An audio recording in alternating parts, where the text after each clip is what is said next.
The moment I saw her gliding through the water, I knew my life would never be the same.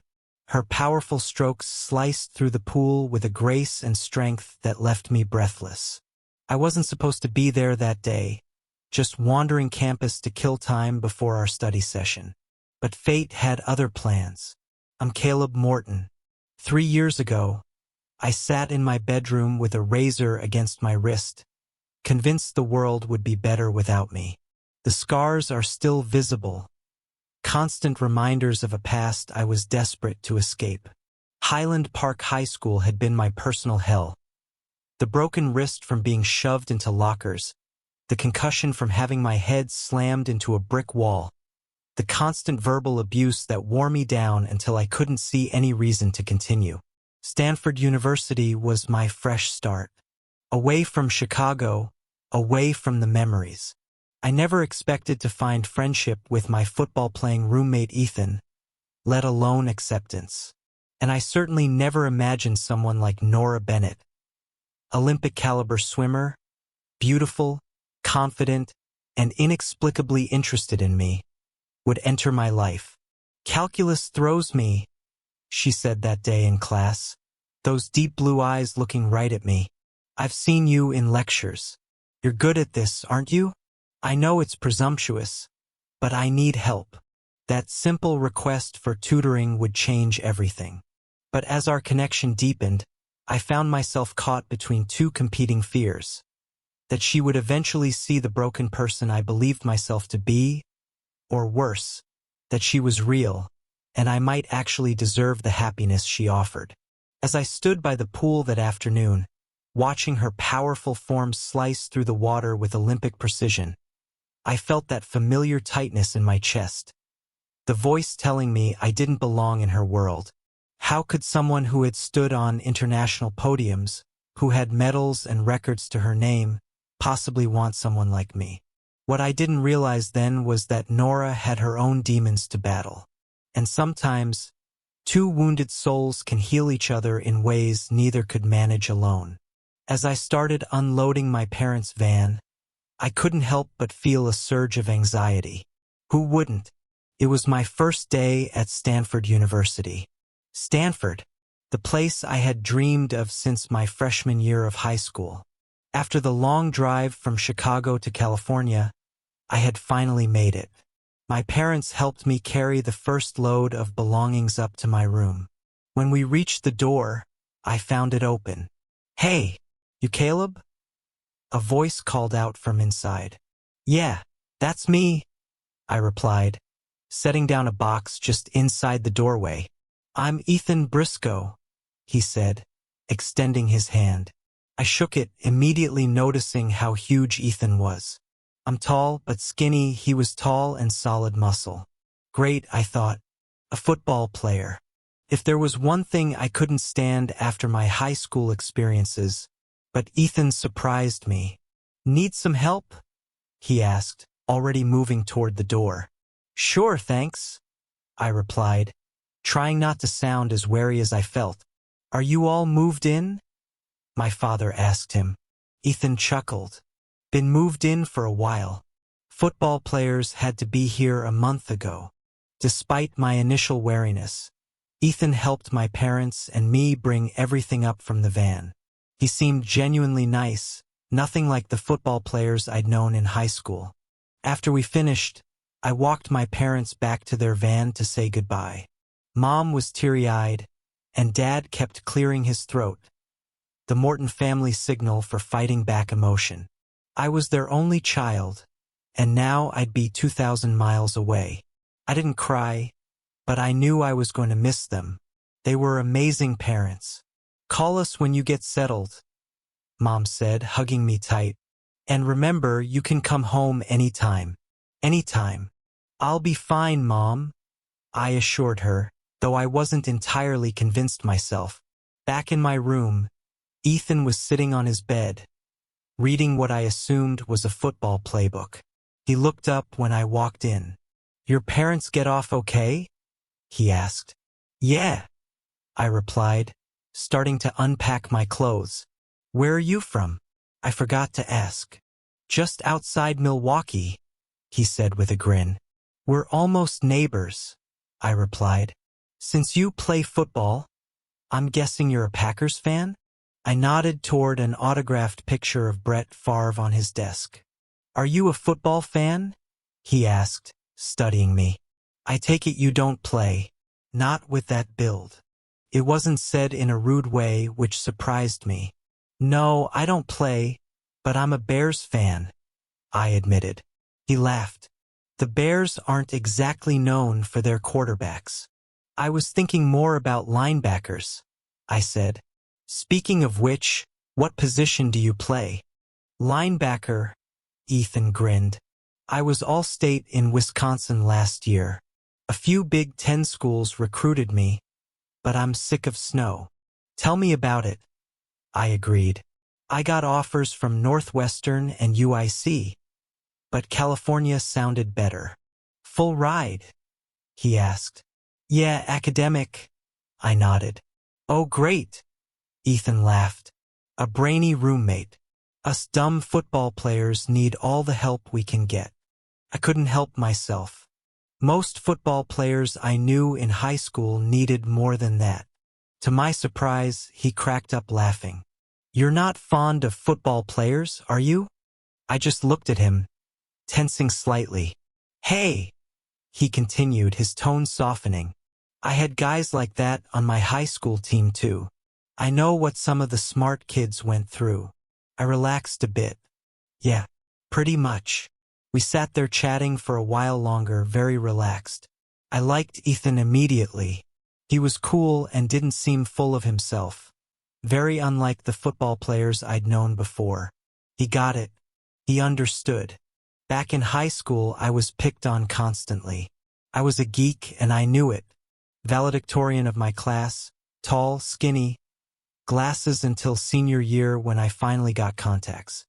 And the football players were usually the ones leading the torment. 3 weeks into college, things were going surprisingly well. The first week had been orientation, boring as I had expected. Lots of talks about diversity and inclusion, personal boundaries and respect. Classes, however, had started well, surprisingly well. I was taking a mix of general education courses like humanities and a writing course, along with computer science and calculus. As a computer science major, math had always been one of my strengths. What surprised me most were my classmates. I wasn't scorned. I had written a paper for my writing class that led to a lively discussion, and the feedback I got was respectful and thoughtful. No mockery, no derision, just opinions founded on mutual respect. It was pretty awesome. Then, during the first Monday of the third week of classes, something interesting happened. I was in calculus, working through some problems, when I heard a sigh from my right. I turned to look. It was a blonde girl I had noticed before. I hadn't met her, but I had definitely noticed her. She was obviously struggling with the material. After class, she stopped me in the hallway. Hey, you're good at this, aren't you? She asked. Yeah, it's my strength, I replied, adjusting my backpack strap. I thought so, she said. Listen, I know this is kind of presumptuous, but I need help. I'm pre-med, and I have to take this stuff, but calculus throws me. I know you're getting it, and I just don't know who else to ask. I'd be glad to help, I said, extending my hand. Caleb Morton. Nora Bennett, she replied with a smile, shaking my hand. Her grip was firm, confident. When do you want to do it? I asked. Are you free tonight? Sure, she said, relief evident in her voice. Thank you, Caleb. I'll be eternally grateful. I gave her my dorm and room number, and we made plans for her to come over around 7 o'clock. Ethan had some football event, so I was alone when she arrived. Caleb, I can't thank you enough, she said as I invited her in. I'm doing fine in my other classes, but this is really overwhelming for me. I'm happy to help, I said sincerely. I never minded helping people with classwork. I found it flattering. We pulled up a chair, and I started walking her through some of the material. As she worked through the problems, I took a moment to observe her. She was wearing a t-shirt and shorts, revealing long, toned legs with a deep tan. Her arms were visibly strong, and her broad shoulders hinted at an athletic background. Most people would probably describe her face as cute. Long, straight blonde hair, a slightly upturned nose, and freckles that were visible even through her tan. But what stood out most were her eyes, deep blue and full of energy. After a while, she seemed to be picking things up better, so I suggested a short break. "Want something to drink?" I asked. "I'd love one. Do you have any Diet Coke?" "No, but my roommate does." I laughed. "He's cool about stuff like that. I'll just owe him one." I grabbed a Diet Coke for her and a regular Coke for myself. "I don't drink Diet. I have enough trouble keeping weight on as it is." She giggled. "Where are you from?" she asked. "I know it's not California. You have an accent." "Chicago," I replied. "And you?" "San Diego," she said. "That explains the tan, right?" "Well, that and the fact that I spend way too much time in swimming pools," she added. "Many of them outdoors. I'm a competitive swimmer." "Do you swim for the team here?" I asked, impressed. "Not this year. Next year I will, but for now, I'm focusing on some international meets and nationals next spring." She paused. "Hopefully the Olympics next summer." "Wow," I said, my eyes widening. "Is that realistic? I mean, do you think you have a shot?" "Oh yeah," she said confidently. "I won 1 gold and 2 silver medals at the World Championships this past summer." "I'm impressed," I said, feeling suddenly very ordinary. She just grinned. Then she looked at me more closely. "Actually, if you don't mind me saying so, you're quite muscular." "Yeah," she nodded. "Backstroke is my main event, and that takes a lot of strength, especially in the legs. And believe me, when I get to the Olympics, I guarantee there will be a couple of people in the pool with me who took shortcuts to get there. But I have no desire to mess up my body like that, so I put in the work instead." "That's smart," I nodded. I knew a couple of football players in high school who were suspected of taking shortcuts, and they weren't exactly the nicest guys. She giggled. "I have to ask, though," I continued. "You said you're pre-med?" She nodded. "And a world-class swimmer? You must have no free time." "I manage it pretty well," she smiled. "Though I'm not out at parties 4 nights a week. I can tell you that." "I can imagine," I laughed. I helped her out a few more times over the next couple of weeks. She wasn't struggling because she lacked intelligence. Far from it. She was very smart, just not naturally intuitive when it came to math, and the professor's teaching style didn't help. Fortunately, I was naturally intuitive about math, or he would have lost me too. So I helped her, but I didn't see it as anything more than that. I enjoyed her company. We always took breaks to give her brain a rest, and I liked talking to her, but that was all. That's why I was surprised when, about 3 weeks into our study sessions, she walked up to my table in the dining hall and plopped down in front of me. "Hi, mind some company?" she asked brightly. "Sure," I said, surprised. "You looked lonely sitting over here all by yourself." She grinned. "I usually eat with my roommate, but he's in Oregon right now," I explained. "They have an away game tomorrow." "Well, am I an acceptable substitute for your roommate?" She giggled. "You're definitely better looking than he is," I said, surprising myself. She just giggled again. "However, if you want to talk sports, which is what Ethan talks about most of the time, just know that while I understand football, I know very little about swimming." "Well, what's there to know?" She smiled. "It's a pretty straightforward sport. You get in the pool, you swim, and whoever swims fastest wins. Football is a lot more complicated, especially here." I grinned. "Ethan's playbook is bigger than our calculus textbook." "Welcome to Stanford," she laughed. Where they even expect the athletes to think. As we chatted, I noticed something. Nora was very popular. Every few seconds, someone passing by would call out, "Hey, Nora!" or "Nora, how's it going?" After a few minutes of this, I looked at her, amused. "Do you have your own fan club or something?" She laughed. "I just know a lot of people, that's all." "You're a social butterfly," I grinned. "Sort of," she admitted. Then she studied me for a moment. "And you're not, are you?" "I'm rather shy, actually," I confessed. "Not with me," she smiled. "Well, you got me where I live," I grinned, flattered. "My brain. I'm a total sucker for that." She laughed. "And you're easy to talk to." I was surprised.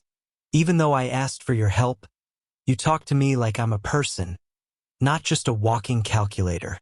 I was touched by that. "You are a person. A nice one, too." She grinned. I probably blushed. "I was wondering," she continued, "do you have time this weekend? With that exam coming up Monday." "Of course. Any time you need." "Tomorrow afternoon?" she suggested. "That's fine," I replied. "The game's tomorrow night. I have to watch my roommate and his team play, but other than that, I'm free." "I'm going to a party tomorrow night," she said. "One afternoon works." The next morning, I did some laundry, grabbed brunch, and by the time I got back and put my clothes away, it was only 11:30. I still had an hour and a half before Nora was coming over. I decided to take a walk around campus and somehow ended up at the aquatic center. Swimming was a big deal at Stanford. Our team was always nationally ranked, and meets actually drew respectable crowds. I found a seat a few rows up and watched. There were several people in the pool, but I spotted her immediately. I had known she was a swimmer, and I understood what swimming entailed. I had seen her body well enough under a t-shirt and shorts to have an idea of her muscle tone. But I was not prepared for how she looked as she powered her way through the water. She was doing the backstroke, and she moved faster than I ever could have imagined. I had seen swimming at the Olympics, of course, but watching it on TV did not compare. Seeing her glide through the water in person was like watching a motorboat, except this motorboat was driven by sheer strength. It was mesmerizing. My first thought was that I should not have come. If I had been intimidated by her before, and I had been, this only made it worse. I considered leaving, but I could not tear my eyes away. Just as I made up my mind to leave, Nora climbed out of the pool for a break and spotted me. "Caleb," she called out before making her way over. "What are you doing here?" "I don't know," I admitted. "I was wandering around campus, killing time, and I decided I wanted to see you swim." "Cool," she said, beaming. "I'm glad. What did you think?" "I'm speechless," I said honestly. "It's so much faster in person." "Everybody says that," she giggled. "Are you going to stick around?" "I just need to do a few more laps, then we can go study." "Okay," I said, trying to convince myself. I ended up staying. Every time I thought about leaving, she would pause between laps and flash me a grin. It really was incredible to watch. The problem was, I had somehow managed to avoid being my usual tongue-tied self around her so far. But after witnessing what she was capable of, I feared I would revert to my usual awkwardness. Still, I stayed. When she finished and went to change, I waited for her. The image of her slicing through the water stayed with me, and I had to admit, the sight of her standing in front of me, fresh from the pool, lingered in my mind as well. As I had feared, the old, awkward Caleb was back in full force. "You okay?" she asked after a moment, studying me. "Fine," I said quickly. "Look, if you don't want to do this today." "Of course I do," I interrupted. "No, you're not," she said, still studying me. "But I'm not going to press the issue." How had this girl managed to get me to talk so easily before? Before I could stop myself, I told her the truth. I've gotten a bit shy, I admitted. Never around me, she said. I had never seen you swim before, I explained softly. She looked at me but said nothing. Once we got back to my room, I felt better, as we were now in my comfort zone. But the memory of her in the water stayed with me long after she had left. Our first calculus exam was on Monday. I had no problem with it. After class, Nora walked by me and said, "I think it went well. We'll see Wednesday," I replied. When we got our tests back, I saw her face light up with a smile. She turned, found me across the room, and grinned. When class was over, she came running out of the lecture hall and threw her arms around me. "Caleb, you're a miracle worker," she exclaimed, holding up her test, which had a big 91 written on it. "I can't believe I did this well." "I'm glad," I said sincerely, but I was also stunned that she was hugging me. "Oh, Caleb, you did this for me. I'm so excited." She looked at me, her blue eyes sparkling. "Look, how can I repay you?" "Anything, anything at all." I spoke before I even thought. "Well, how about going out to dinner with me Friday?" The moment I said it, I wanted to take it back, but she smiled brightly. "I'd love to," she said happily. "Really?" I stammered. "I mean, well, great. I was waiting for you to ask." She grinned. "We can go wherever you want," I continued quickly. "I have a car. I know you don't." Then I stopped. "Well, I do, but it's in Illinois." She grinned. "That's fine. We could decide then, depending on what we're in the mood for." "Great," I said, still not quite believing what had just happened. "I'll see you in class Friday. We can work out the details then. I have to swim Friday afternoon, but I don't know when yet," she said. "That's fine." "Great. See you Friday," she said, and she was off. Oh my God, I just did that. Now I had 2 days to lose my mind. That night, I sat in my room after dinner, pretending to do homework but actually obsessing over the date. Ethan stumbled in from football practice. "Hey, roomie, what's up? You look preoccupied." "You know that girl I've been helping with calculus?" I asked. "Yeah, Nora Bennett, the swimmer," he said. "You told me. I've never met her, but I know people who know her." "Yeah, well, we have a date Friday night." "That's great," he said. "Yeah, great," I echoed, distracted. "Caleb, don't overthink it," Ethan advised. "I've only been on a couple of dates in my life and none since 10th grade. And that one was a setup by my mother." I confessed. I haven't been on a date that wasn't a disaster. And now I just asked out this beautiful, popular, incredible girl. I'm gonna mess this up. I can't believe I actually asked her out. What was I thinking? "You were thinking that you like her," Ethan grinned. "Caleb, don't obsess. What's worse is that she's only going out with me out of gratitude." I continued, my anxiety building. "Girls don't do that. Trust me," Ethan said firmly. "Especially girls who know you like them. And believe me, she knows. Girls pick up on that unless she's cruel. And from what I've heard, Nora Bennett is a sweetheart. She wouldn't say yes just to be nice." "Then why would she say yes?" I demanded. "Because she likes you, you idiot," Ethan said, though not unkindly. "Caleb, you've got some serious self-doubt issues. I don't know what to tell you about that, but I can tell you one thing. Go with the flow. She likes you. Accept it and relax." "Easy for you to say," I laughed. Friday morning arrived much to my dismay. Outside of class, Nora found me. "I'll be swimming until 5 o'clock. Is 6 o'clock okay?" she asked. "That's fine," I managed. "Great," she said, giving me her dorm and room number. See you at 6 o'clock.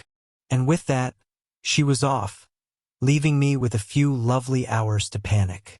And panic I did. I arrived at Nora's dorm at precisely 6 o'clock, having changed my outfit 3 times. When she opened the door, my heart did a little flip. She was wearing a simple blue dress that matched her eyes, with her long blonde hair down around her shoulders. "Hey," she said, smiling. "You clean up nice." "Thanks," I replied. "You look beautiful." Her smile widened. "So, where are we going?" "I thought we could go to this Japanese place downtown. They have great sushi." "Perfect. I love sushi," she said. As we started walking, I tried to make conversation, but I was so nervous that I kept tripping over my words. Finally, after a stretch of awkward silence, Nora stopped and looked at me. "Can I ask you a question?" she said, her blue eyes serious. "Sure," I answered, my stomach tightening. "Do you regret asking me out?" It almost seemed like it was an impulse you want to take back. Oh, what was I supposed to say to that? "If you don't want to take me out, it's okay," she said with a sad little smile. "We can turn back." "It's not that," I said quickly. "I do want to take you out. It's just hard to talk about. But it's not you, and I wouldn't have asked if I didn't want to."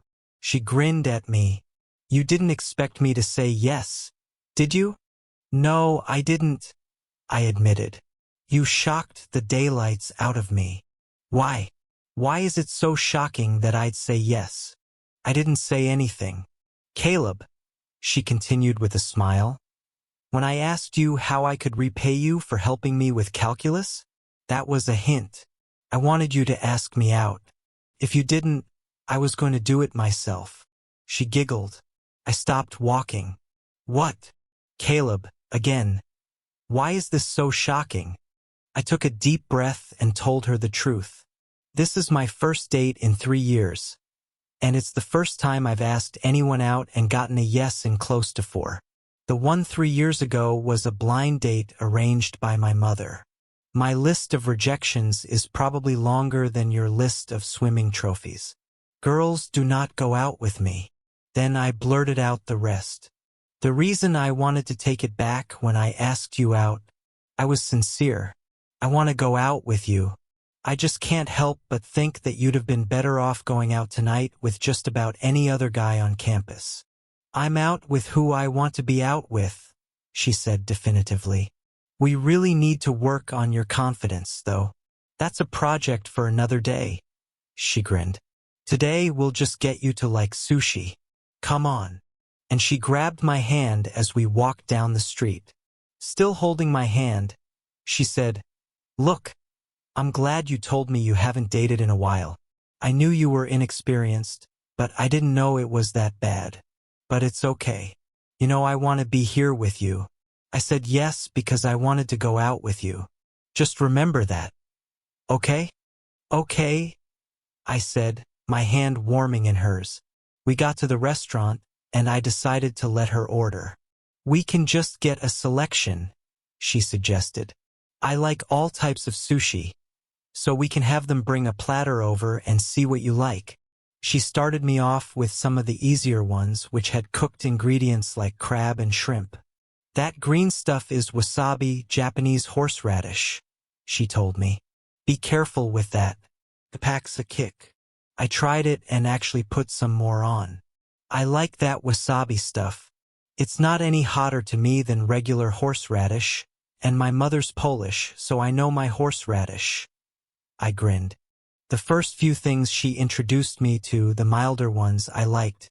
"I can't believe you've never had sushi," she said. "Well, I'm from Chicago. If the plate doesn't contain a big hunk of something that used to be part of a farm animal, it's not a real meal." I grinned. "I actually like this, though." "Good," she grinned. "Try this one." I looked at the one she was pointing at. "That appears to be an uncooked fish on that one." "Yeah, tuna. That's my favorite." "You'll love it," she said. I gave her a doubtful look but tried it. "Okay, I admit it. I like that one. I grinned. Told you, she said triumphantly. As we ate, she asked about my family. I told her about growing up in Highland Park, north of Chicago, and how I was an only child. She shared that she was from La Jolla, north of San Diego, and had a younger sister named Jenny who was 15. The conversation flowed easily, very easily for me, throughout the rest of the meal. I paid the bill and we left. Did you want to do something else?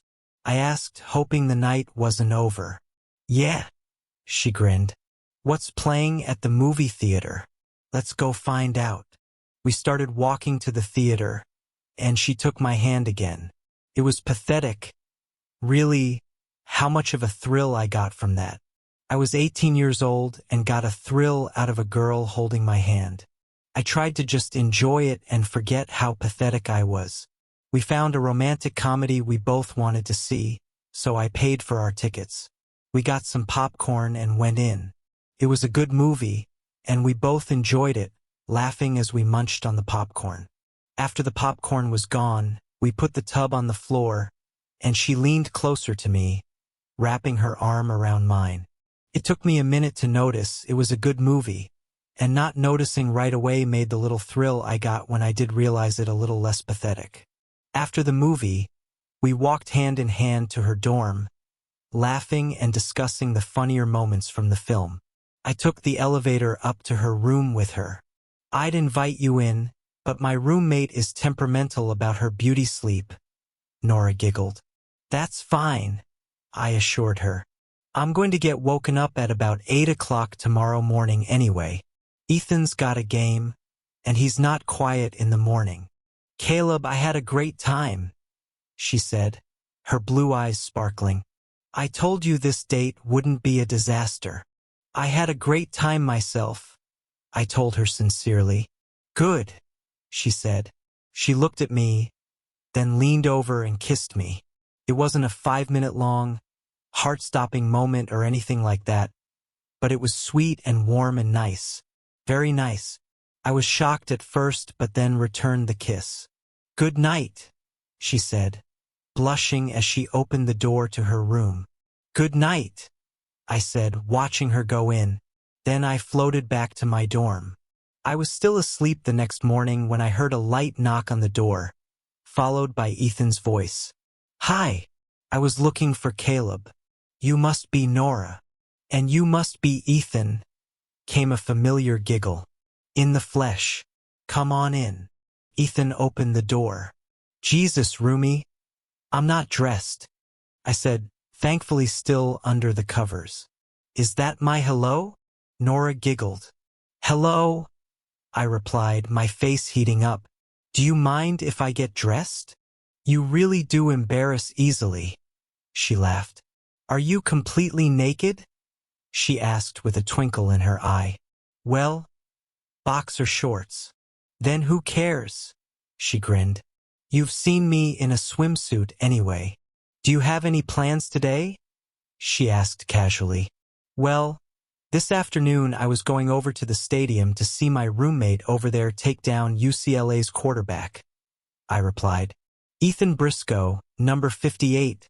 At your service, Ethan said with a grin. Quarterback demolition is a specialty. Nora giggled. That sounds like fun. Would you mind some company? Not at all, I said, flabbergasted. Good. First, the reason I'm here so early is that I was looking for someone to eat with, she explained. Okay, that sounds good, I said. I was thinking about brunch myself, and his usual eating partner has to go eat at the training table. Ethan grinned. Great, then that's settled, Nora said. Great, but would you mind stepping out of the room so I can get dressed? Darn, I wanted to see, she giggled. Okay, fine. I'll step out for a minute. Hurry up. Yes, ma'am, I said as she slipped out the door. I got out of bed and found some clothes. Ethan came over to me and said softly, Man, Caleb, this girl really likes you. And she's cute as hell. That roomie is scarier than UCLA's offensive line, I joked. I'm not scared of UCLA's offensive line, he said. I can handle them. And you know what, Caleb? You can handle this. She's making it easy for you. Most girls play games, he continued. She's not. Probably because she's figured out you don't know the rules. Go out for a date and then show up at the guy's door at 9 o'clock the next morning? This does not happen. She's making it easy. I'll bet you wouldn't have called her today. Left to your own devices. You probably would have stared at the phone all day, wanting to call but not doing it. You know me too well, I laughed. And I'm sure she knew the same thing. You're right. She is making it easy. She is. Go with it. You understand me? I'll do my best, I promised. You decent, Nora called from the hallway. Yeah, I said. Good. Ethan stepped out the door. He's all yours, he grinned at Nora. Hit him hard, roomie, I called after him. Always do, he called back as he headed down the hall. She came back in, smiling. I took a good look at her. It was still warm in Palo Alto in mid-October, not what I was used to in Chicago. She was dressed for the weather. Shorts, a blue spaghetti strap top, and sandals. She even had her toenails painted bright red. Are you all set, Mr. Shy? She smirked. I just nodded. Good. Then let's go. I'm starving. She grinned and grabbed my wrist. Giving it a little playful tug, I panicked and tried to pull my wrist out of her hand. She noticed the panic and then she noticed my wrist. Hey, what's this? She said, turning my wrist over to look more closely. Caleb, my mother's an emergency room nurse and I'm pre-med. I know a few things. You don't get scars like this on your wrist from an accident. They're too straight and even. I didn't say anything. Caleb? She asked softly. A couple summers ago, I admitted. About 3 weeks before junior year began. Why? She asked, her blue eyes full of concern. I don't like to talk about it, I said, looking away. She looked at me, confused, then sat down on my bed. Caleb, come here and sit, she said. I did. Look, I just don't get it. Why would you do something like that? Someone who has so much going for them? Jesus, you're the smartest person I know. Yep, I agreed bitterly. You want another word for smartest person you know? I have one for you. That word is freak. I'm a freak, and that's how I've been treated most of my life. I took a deep breath. Faced with the reality of going back to the torture chamber called high school, I snapped. Was it that bad? She asked quietly. Let's see, I said. There was the broken wrist in 9th grade, the concussion from having my head slammed into a brick wall in 10th grade.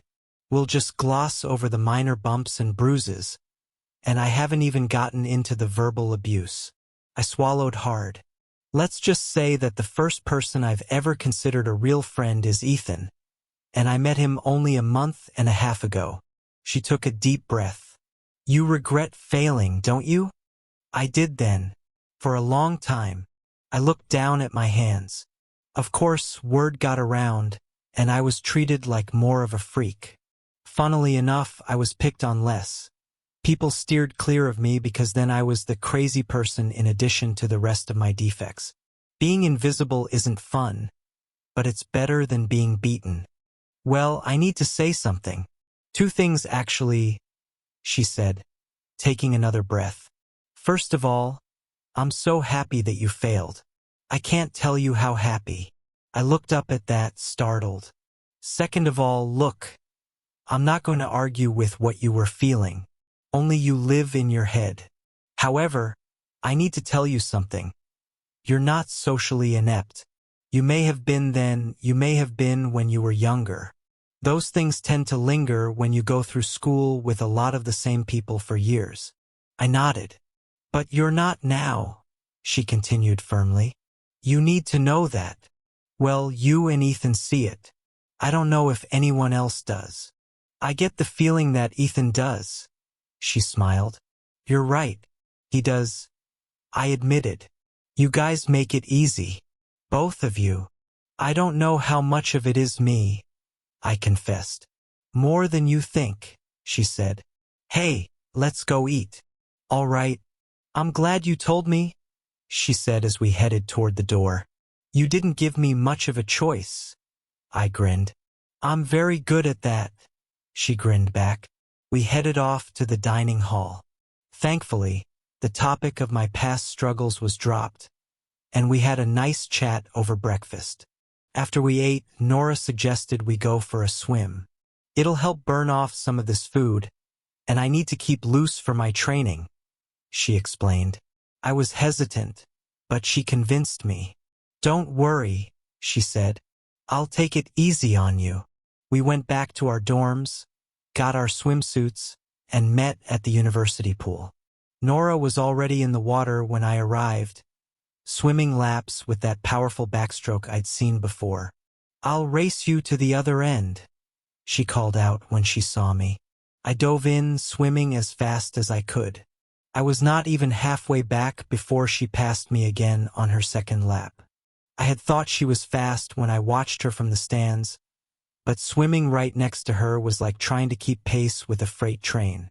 After a few more laps, my third and about her fifth or sixth, she waited for me at the end of the pool. Now you're going to tell me you're just getting warmed up, right? I said. Of course, she grinned. Don't forget for a second that you're a world-class competitive swimmer. Okay? I won't. But wow! Being this close, I feel like I keep getting caught in the wake of a speedboat. She giggled. You know what? You're a good swimmer for an amateur. Nothing to be ashamed of. She looked at me thoughtfully.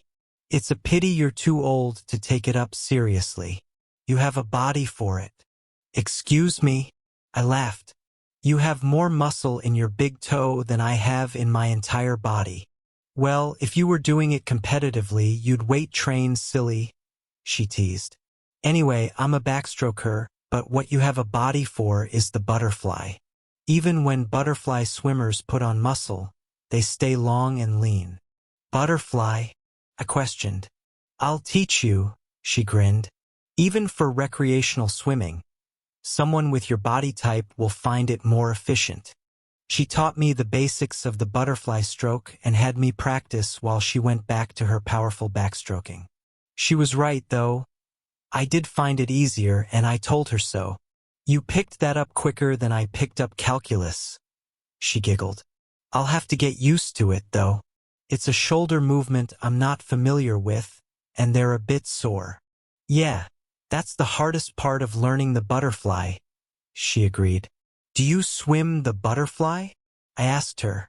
Occasionally. I don't compete in it at major meets, though. At the college level, you swim a lot of different strokes, so I may end up doing it here next year. However, I do swim the individual medley in competition, and that's all 4 strokes in succession. We swam a bit longer before getting out and heading to the locker rooms to change. She met me outside. Almost game time, I said. Let's go, she agreed. We made our way to the stadium, found the students section, and looked around. Hey, Nora! A shout came from nearby. Nora waved, then turned to me. Come on. We made our way toward the voice and found 2 seats next to 2 girls. One was a tall brunette, and the other a petite redhead. This is my roommate, Andrea, Nora said, pointing to the redhead. And this is our floor mate, Ellen. Guys, this is Caleb. I shook their hands and sat down. Being around a group of people was still nerve-wracking, but I was beginning to handle it better. Is this the guy you went out with last night? The one who's helping you with calculus? Andrea asked. This would be him, yes, Nora giggled. You like football? Ellen asked me, her tone skeptical. It almost sounded like scorn, but Nora squeezed my hand reassuringly. Yes, I replied confidently. I certainly don't play, not with this physique, but I've always been a fan. Andrea giggled. Nora squeezed my hand again. See number 58 for us? I asked. They both nodded. That's Ethan Briscoe, my roommate, I added. Andrea's eyes widened. Ethan Briscoe is your roommate? I nodded. Oh, he's such a hunk, she declared. Get in line. I laughed. When Nora knocked on my door this morning, my first thought was, there's a girl at our door, and it's not for Ethan? I almost fainted. I keep telling him I'm going to make a spreadsheet to help him keep track. All three girls giggled at that. Hey, Ethan's a football player, he's a great guy, and I've heard the hunk thing more than once. I continued. Guess what that adds up to? Chick magnet. And you just sit on the side and collect his leftovers? Andrea teased. No way, Nora interrupted firmly. I met Caleb first. I didn't meet Ethan until this morning. Actually, I'm no leftover. No, you're not. I laughed. Andrea just looked at Nora curiously. Anyhow, Andrea, since you're Nora's roommate and all, you could be my leftover. I'll just toss you Ethan's way. You're on, she enthused, and we all burst into laughter. Nora squeezed my hand and whispered in my ear, I told you you're not socially inept. We watched the game and Stanford won. Ethan had an incredible game, including 2 sacks, one of which I predicted before the play just by analyzing the formation. That really impressed the girls. At the end of the game, Nora and I said goodbye to her friends and walked out of the stadium together. It's almost supper time, she said. You want to grab something to eat and then find something to do tonight? Sure, I said, still amazed by her. She had been by my side since 9 a.m., and now, nearly 5 p.m., she showed no desire to leave. Incredible. We got dinner, and then went back to my room to figure out what to do next. Ethan came in shortly after we got there. Yo, roomie, he greeted me. Nice game, I said. Aren't I the best? He grinned, slapping me a high five. Then he noticed Nora. Wow, are you still here? Are you like stuck to him or what? He teased. Something like that, she grinned. We're going to do something tonight, but we haven't decided what yet, I explained. Good, Ethan said. This was our 4th home game of the year. After the first 3, I tried to get Caleb to come to the post-game party. He keeps refusing, even though I promised I'd introduce him around and make sure he has fun. Maybe you'll have better luck. I just don't do parties, I argued. Look, Caleb, you did fine at the game, even with my friends, Nora said. You'll do fine at the party. Ethan knows everyone there, and I bet I'll know most of the people too. You'll be fine. She looked at Ethan. He thinks he's socially inept. That's crazy, Ethan said. You're just shy, that's all. That's what I keep telling him, Nora added. I thought about it, then sighed. Okay, we'll give it a try.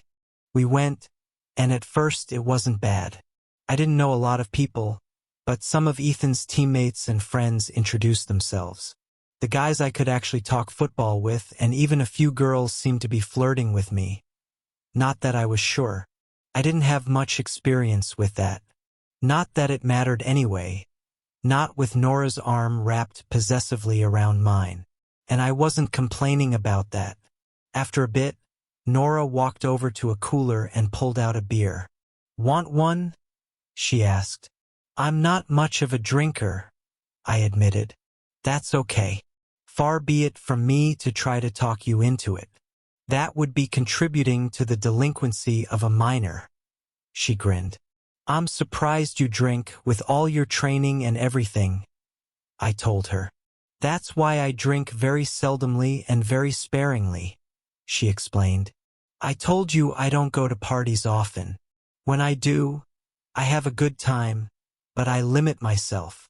Good philosophy, I nodded. I reached in and grabbed a beer. I had a few over a period of time, but as I said, I wasn't much of a drinker. I wasn't drunk, but I was definitely feeling it a bit. How much became apparent when I somehow ended up sitting in a chair with Nora on my lap. I wasn't even sure how that had happened. No, I wasn't drunk. I guess I was just relaxed. I was also excited. There was no doubt in my mind that she could feel it. Under normal circumstances, I probably would have freaked out, but with a little bit of liquid courage, I didn't. "Hey, what's up?" Ethan said as he approached us. "Howdy, roomie," I said. "He's had a couple," Nora laughed. "Only a couple," I maintained. "But you're having a good time," Ethan observed. "Oh, I think he's having a very good time," Nora said playfully, bumping into me. Ethan just laughed. "I think you've had a couple yourself," he grinned at Nora. "Too true," she grinned back. "I'm as much of a lightweight as he is, though not so much that I don't know what I'm doing or anything." "Good. Have fun. See you later." We stayed for a while longer and headed out around midnight. The party was closer to my dorm than hers, so she walked me to mine, the reverse of our date the night before. "Hey, I should be walking you to your dorm, not the other way around," I protested. "You're more tipsy than I am," she giggled. "There are campus police all over, and it's only a block away. I'll be fine." We walked down my hall. As was customary on a weekend night, a bunch of guys were gathered in the hall, just chatting. They greeted me as Nora and I walked past, our arms around each other. "By the way, why are all your floor mates staring at you?" she whispered once we got past them. "Trying to figure out what you're doing with me, no doubt," I whispered back. "Oh, stop it," she said firmly. Then, as we reached my door, she grinned mischievously. "Let's really give them something to stare at." She backed me up against the wall next to my door. "Oh, really?" I grinned, placing my hands on her waist. I was just tipsy enough to go along with it. "Really?" she said, throwing her arms around my neck and leaning in. We both leaned in. Like I said, just tipsy enough. Our lips met. When she had kissed me yesterday, well, I wouldn't call it shy, but it was fairly innocent. This one was not. She pressed into me and I returned it. Then her lips parted, and her tongue slipped into my mouth. Looking back on it, if I had been completely sober, I probably would have frozen right there. I know alcohol loosens inhibitions. Some people don't need their inhibitions loosened and probably shouldn't drink. However, I was so inhibited that every little bit helped. Under the effect of a few beers, I kissed her right back. Everything about it just felt right. We finally broke the kiss, mostly due to an overwhelming need to breathe. By that point, I realized she was practically pressed against me. She separated from me with visible effort. "Wow, you can kiss," she said breathlessly. "You weren't kidding," I managed to reply. "No." She looked at me, her eyes wide. "I know I haven't done it much." "Try ever," I interrupted. "That was your first real kiss?" she asked, stunned. "Well, technically, last night was..." I grinned. "I thought you would have figured that out from my story this morning." "Yeah, I probably should have." She looked at me, suddenly flustered. "But you and I..." She trailed off. "I couldn't believe it." "You're drunk," I teased. "No, I'm not," she asserted. "However, I'm feeling a little loose, so I think I better leave now, okay? Because if I follow you into that room, something's going to happen that we're not ready for right now." I was sober enough to pick up on that. "Okay," was all I said. "See you later," she said, giving me another quick kiss before disappearing down the hall, followed by the wide-eyed stares of my floor mates. "Good night, guys," she giggled, then disappeared around the corner. Every eye turned back to me. "Good night, guys." I grinned and went into my room. I woke up the next morning to the sight of my roommate sitting at his desk, grinning at me. "I'm glad you're awake," he said cheerfully. "Barely," I muttered. I understand I missed a floor show last night. You and Nora making out right in the hall. Well, I don't know if I'd call it making out, I said, rubbing my eyes. Don and Jimmy did. He grinned, referring to a couple of the guys on our floor. Yeah, well, I trailed off. How many times have you ever kissed a girl? Ethan asked. He didn't know about my past struggles. If he had noticed the scars, he'd never asked about them, but he knew my history with dating or lack thereof. Friday night was the first, I admitted. Caleb, how drunk were you last night? I wasn't really roomy. I was slightly tipsy. I was feeling good, just good enough to go with it, but I wasn't drunk. How drunk was she? Less than I was. I grinned. Just then, the phone rang. Hello, I said. Hi, you decent? It was Nora. No, I just woke up. I laughed. Well, get decent.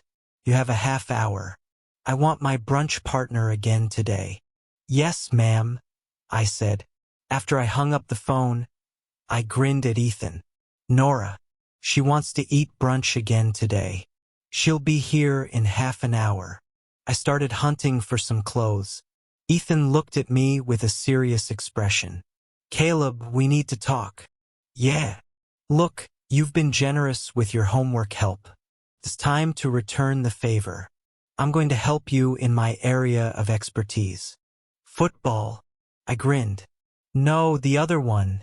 He laughed. Women. You mean the Ethan Briscoe, how to go through women like water plan? I laughed. No, not at all, he said, his expression serious. You may not believe this, but I've had a couple of real relationships, and I'm open to another one. I like having a steady girlfriend. He sat down on the edge of his bed. But let me tell you, Nora, she's serious. You need to decide how you feel about her, and fast. Wow, was all I said. Good. Now figure out what you want. Just then, there was a knock on the door. We went to brunch, and Ethan tagged along at Nora's insistence. Don't you guys usually eat together? She asked him. If Ethan's not with the team, then I get both of you. We ate and had a good time. Then Nora asked me what I was doing for the afternoon. I need to study some, I said. But that won't take all afternoon. Do you mind if I join you? I'll go and get my books. Okay, I said. She headed for her dorm, and Ethan and I headed for ours. Full court press, Ethan said as soon as we were alone. What did I tell you? It's like she can't bear to leave your side. I know, I said in complete amazement. I've never experienced anything like this before. Listen, I'm going to study with you guys for a while, but I need to go lift weights, watch film, do football things. I'm going to be gone for 4 or 5 hours. Talk to her. Okay? Yes, sir. Nora came up shortly after that, and the three of us studied for a while. After some time, Ethan said, Hey, Brains, you got a few minutes to check this for me? Sure, I said. He handed over a paper, a writing assignment. Ethan told me he always checks them for me, he explained to Nora. He's an ace writer. You can write too? She said, looking at me with surprise. Geez, I thought you were just a math whiz. You trying to make me feel inferior? If it really bothers you, you could take me back to the pool and try to teach me the backstroke. I grinned. That'll kill your inferiority complex in a hurry. And by the way, I wasn't that good at biology either. She grinned back. I read Ethan's paper, which was fine. I suggested a few minor changes, which he made, and then he was off to do his football thing. I stretched. I think I need a break. My eyes are blurry, and my muscles are knotted. Me too, Nora said. She got up from my bed, where she had spread out her books, walked up behind me, and started massaging my shoulders. That should take care of the knotted muscles, she giggled. I took a deep breath. Nora, what's going on? I asked. What do you mean? Well, it's just, Look, we went out Friday night. You came here at 9 o'clock yesterday morning, and we were together until midnight. And here you were at 9 o'clock this morning, and it doesn't look like you're planning on leaving anytime soon. Would you prefer that I go? She asked in a small voice. No, not on your life, I blurted out. Well, what I mean is, I like your first answer better, she giggled. I smiled back at her. No, I do not want you to leave. I just don't know what's going on. She sighed and sat back down on my bed. Okay, I had a plan, 2 plans actually. I figured if I just refused to go away, one of 2 things would happen. You'd either figure it out or you'd get so used to me being around that it would become a habit. She smiled. And I'm going to be away for close to a week. I'm leaving Wednesday and not coming back until late Monday. A swim meet in Rio de Janeiro. So I wanted to put my plan into action now. You opened the door when you asked me out. That's when I decided to do it. I was stunned. She went on. I know some of your history. You don't know mine. She took a deep breath. First of all, that wasn't my first kiss. But it wasn't far off. I'm not much more experienced than you are, and I've never gone much further than kissing. Yes, I'm as much of a romantic novice as you are, she admitted. I'm stunned, I said honestly. Why? She asked. Because you're so, I don't know, confident and sure of yourself. I'm not really sure of myself, she confessed. Confident? Well, yeah, that goes along with my story. She took a deep breath. Look, I was popular in high school and outgoing. I like to think I'm friendly. I hung around with the so-called cool kids. And being known as a nationally ranked swimmer didn't hurt. So I got asked out a lot. Like I said, I'm friendly, so unless someone was really rude, I didn't turn them down if they asked me out, at least for a first date. Second and third dates were a different story. But very few people who asked me out for a first date got turned down, at least through my first 3 years of high school. However, something dawned on me gradually. If you're a popular, outgoing girl, you know who asked you out? 2 types of guys. The first are guys like Ethan. I like Ethan, we could be good friends, but there's no spark there. And Ethan, if I have him pegged correctly, would lose interest if there wasn't a deeper connection by the second date. Right on the money, I laughed. But he wouldn't hold it against me if I said no. He'd just move on to the next. Correct again. I dated a couple of Ethans in high school. We tried it, I didn't feel anything more than friendship, they weren't getting what they wanted. And that was that. And I ended up being good friends with a couple of them. That wasn't the problem. The problem was the other guys who asked out girls like me, the ones who were arrogant, who thought they were entitled to anything that caught their eye. Early senior year. She took a breath, and I could see pain flash across her face. I have strong swimmer's legs, and I know how to aim a kick. And that is the only thing that kept me from being in a very bad situation about a year ago. Wow, I said quietly. I pretty much stopped dating then. I took a step back and realized something. I had never been assertive with guys. I didn't have to, right? I had people asking me out left and right. I didn't need to go after anyone. They came after me.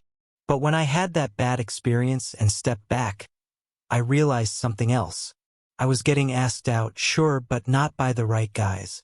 I can tell you off the top of my head, for guys from high school, that if we had gone out, we would have had a better than decent shot at a real connection.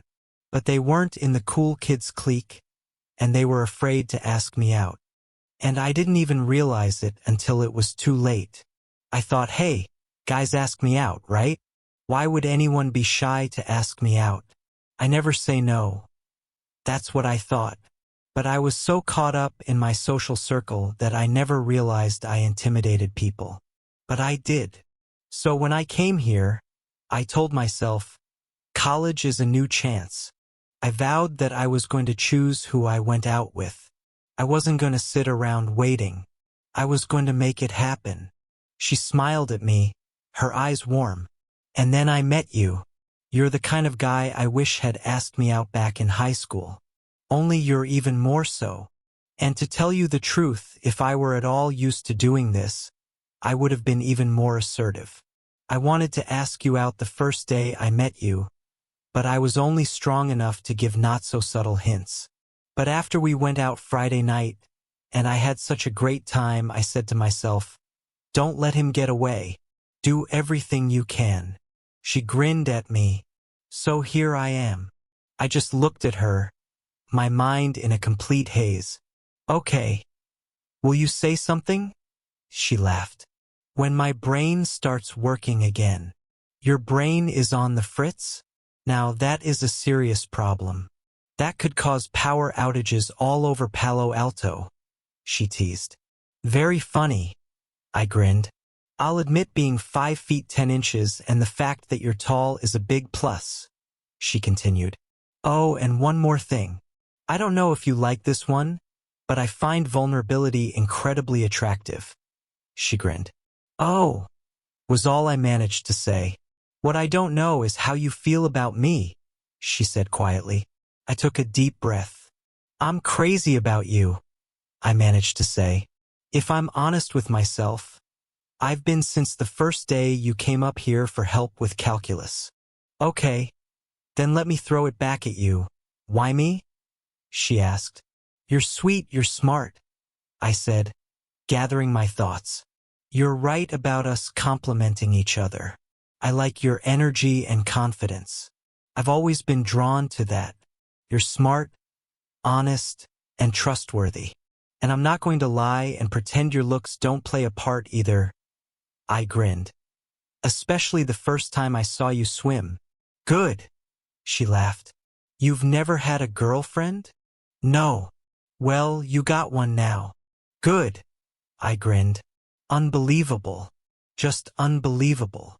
And Ethan was right. She grinned at me. Then she turned and gathered all her books and papers off my bed. I was still sitting in my desk chair when she pushed her stuff to the side, grinned, and then pointed at the bed next to her. I walked over, sat down, and she tackled me. I thought last night's kiss was incredible. This was even better. She was all over me, pressing close, our lips locked. Oh, I'm so glad that's settled, she said after breaking the kiss, then immediately kissed me again. She trailed kisses down my cheek and neck as I squirmed, and she giggled. You're easy, she laughed before kissing me once more. Look, she said after breaking the kiss. Do you know the number 1 rule of Stanford's dating code? Of course, I grinned. No means no. I remember from the orientation session. Good. Well, here's Nora's number 1 dating rule. Silence does not mean no. If I want you to stop, I'll tell you. Okay? Okay, I said, my heart racing. Good, she said and leaned back in to kiss me again. That was a hint, I told myself. A big, huge, obvious hint. And yet, despite that, I had never done anything like this before. Part of me was frozen in place, but another part was screaming, she likes you. She's your girlfriend now. Stop hesitating. My hand was on her waist, touching her bare skin. She was wearing another crop top, and as we kissed, oh man, it felt amazing. She suddenly gasped. Oh wow, that feels so good, she murmured, looking up at me. I need to tell you something. The furthest I've ever gone before today was having a guy's hand over my shirt. So everything from this point on is new for both of us. I understood what she was saying. Don't be scared. Or maybe that she was nervous too. Either way, the message was clear. Okay, I replied. I laughed. You know, how did we get this far this fast?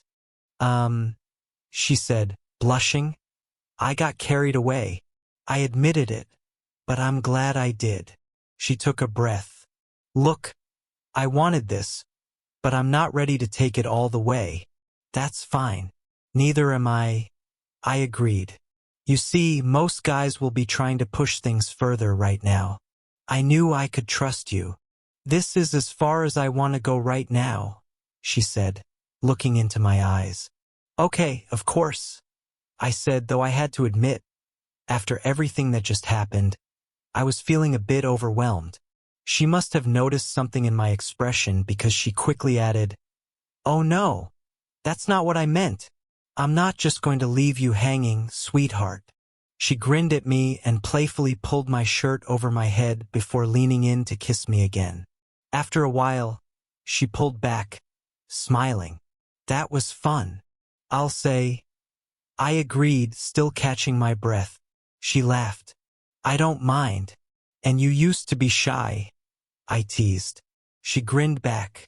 We cuddled for a bit, still basking in the moment, and then she asked, "Are you okay?" Yes, just stunned. A lot has happened in a very short time. Well, yeah. I didn't intend to go this far, she admitted. I knew I was going to let you hold me, but everything else just happened. Are you okay? I asked. Oh, absolutely, she said. I don't regret it. It was wonderful. You're wonderful. But yeah, it was a lot very quickly.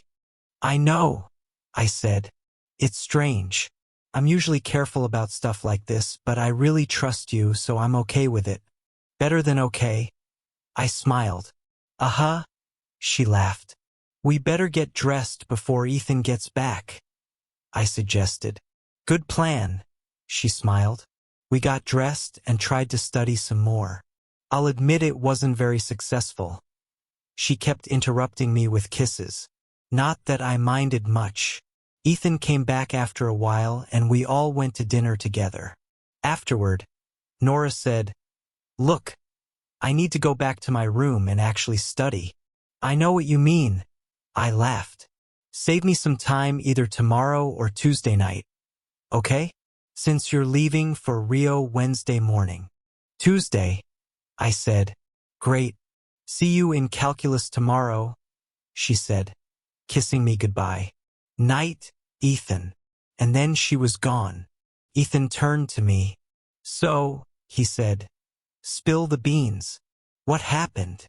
What makes you think anything happened? I asked innocently. Well, I thought you were going to talk to her, he pressed. I did. I was enjoying dragging this out. So how'd the talk go? Good. Poor Ethan was getting really exasperated now. So what happened? He asked again. I grinned. Okay, what happened is I seem to have acquired a girlfriend. Happy now. Great, he said, and then he smirked. You didn't? Oh no, not that. She's new to this too, and we're not ready for that yet. But we had a great time. Good for you. I'm happy for you, really, Caleb. You deserve this. And Nora is a real sweetheart. She is. I smiled. Nora and I went out Tuesday night, then went back to my room and spent more time together before she left for Rio.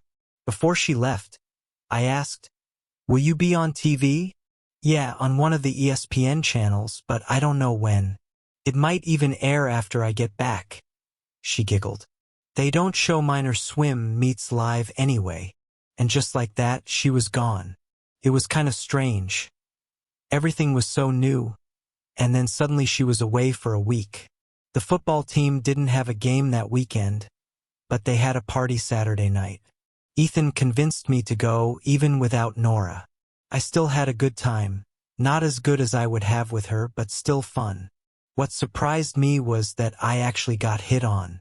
Leslie McCord, a friend of Ethan's, was sitting next to me on the couch as we talked. She kept moving closer, and she was practically leaning against me. Caleb, you're such a sweetheart, she purred. We should go out sometime. Or maybe we should just have a little fun now.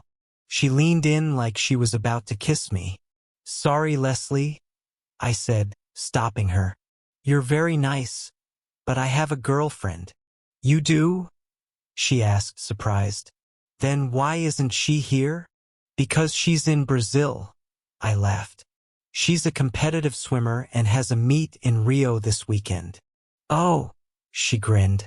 Well, what she doesn't know won't hurt her. Sorry, I grinned back. I don't work that way. She smiled, shrugged, and that was the end of it. I was still stunned. I told Ethan about it after we got back to the room, and he smiled, saying, "See, socially inept. My butt. You get used to being treated like a social outcast, and you figure it's you."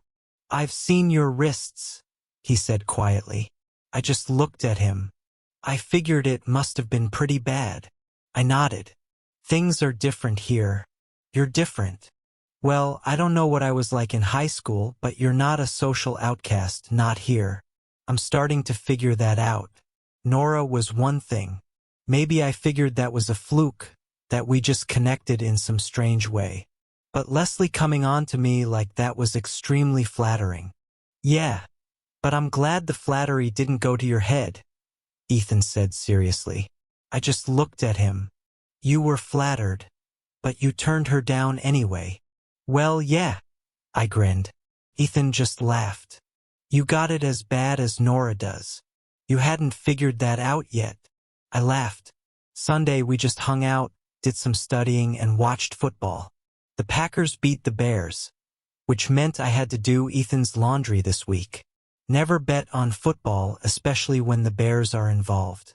Anyway, after an early supper, we were watching the ESPN Sunday night game, which starts at 5:30 on the West Coast. We were watching, and it was a blowout by halftime. "This sucks," Ethan said. "What else is on?" He flicked up to the next channel, which was ESPN2, and I saw a swimming pool. Wait, what's this?" I said. Then the graphic flashed. "Grand Prix swimming from Rio de Janeiro." "Do you mind?" I asked Ethan. "Of course not," he grinned. "Oh, I just thought of something." I reached for the phone and dialed. "Hello," I heard from the other end. "Hey, Mom, what's up? It's Caleb. How are you, sweetheart?" "Great. Is Dad there?" "Mom said he was." "I need you guys to do something. Are you watching anything on TV?" "Well, it's on, but we're not all that interested in it." "Good," I said. "Turn on ESPN2. It's Caleb," I heard her say, obviously talking to Dad. "He told me to turn this on." "Swimming," she said to me. "There's something that's going to be on here in the next few minutes that I want you to see." "So, how is everything?" she asked. "Good. But we miss you, honey. How are you?" "Couldn't be better," I replied truthfully. "I'm very glad to hear that," she said. We chatted for a while, me with one eye on the TV. When they announced the women's 100-meter backstroke, I said, "Okay, Mom, now watch the TV. This is what I wanted you to see." They suddenly showed Nora standing on the pool deck, adjusting her swim cap. "That's Nora Bennett. That's what I wanted you to see. She's the second-ranked women's backstroker in the world." "Very nice," Mom said, obviously confused. "Are you getting into swimming now?" "Well, only because I'm dating a swimmer," I grinned, setting Mom up. "I thought you might like to see what my girlfriend looks like." "Girlfriend?" she shrieked. "David, that young lady on the screen. That's your son's girlfriend." "Wow, I'm impressed," I heard Dad say in the background as Mom laughed. "Caleb, she's lovely," Mom gushed. "She is," I said. "And wait until you see her swim." We watched as she entered the pool, set herself, and took off at the gun. She won easily. "Wow, she's good, isn't she?" Mom said. 3 medals at the World Championships last year. "That's how good," I said proudly. "Oh, they're interviewing her," Mom said. We watched as they asked her about swimming, the race, and her plans for the Olympics. She was her usual vivacious self, and then she said, "Can I say something?" The interviewer nodded, and she looked into the camera and said, "Hi, Caleb. I miss you, sweetie. See you soon. And then she blew a kiss at the camera. Oh, how sweet, Ethan said teasingly. Was that Ethan? Mom asked. Tell them I agree.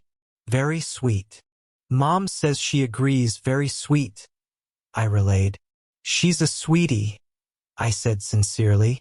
Caleb, you sound so happy, Mom said, her voice thick with emotion. I can't tell you how happy that makes me. I am happy, Mom. This thing with Nora is new, but I really like her, and she really likes me. That's not a surprise to your mother, Mom said. Then again, I'm biased, she laughed. I chatted for a while with Mom and Dad, who got on the phone for a bit. Then I hung up. Excellent. Well played, Ethan said. Your mom must have freaked. Yep, I grinned. I went to classes Monday. Nora didn't come back from Rio until late, and we both had Tuesday classes.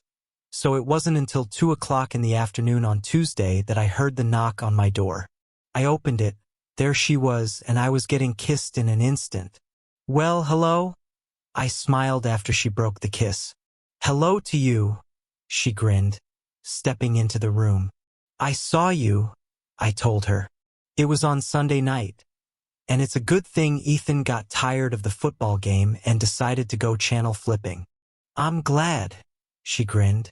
Did they play my little interview? We sat next to each other on my bed. Yes, they did. That was very sweet. Even Ethan said so. I grinned. She just laughed. Anyhow, I hope you don't mind, but I called home and had my parents turn it on. I set Mom up good. I told her what I had done. Oh, that's perfect, she grinned. What did your mom say? Caleb, she's lovely, I said in a fair imitation of Mom's tone. Nora laughed. Dad agreed, but I think he was more impressed with your swimming. That's the fastest 100 back I've ever swam, she told me.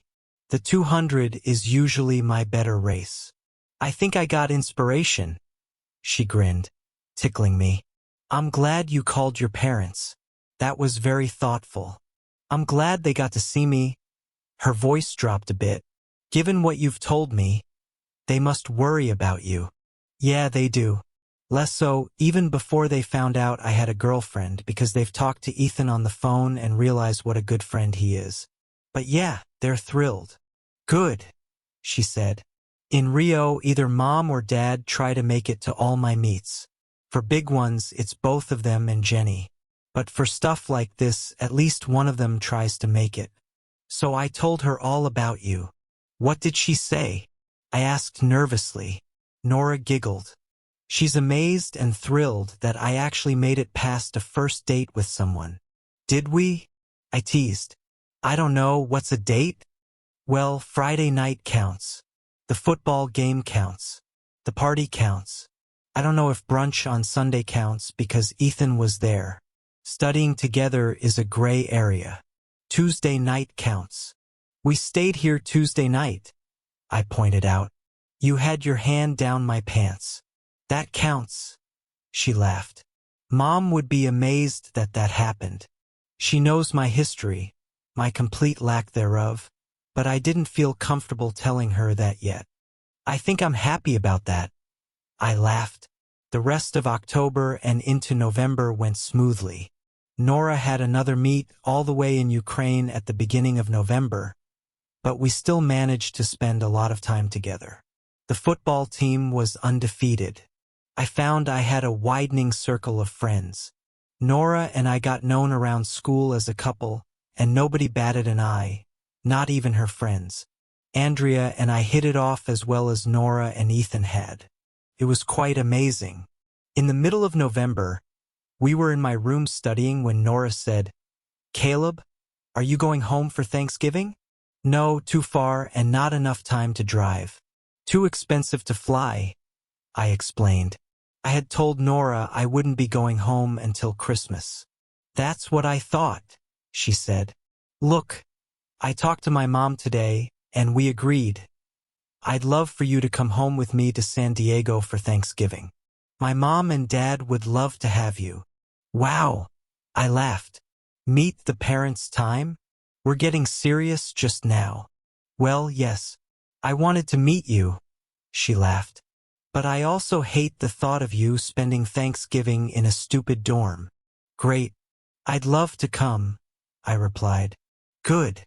Then I can parade you around to all my old friends too, she giggled.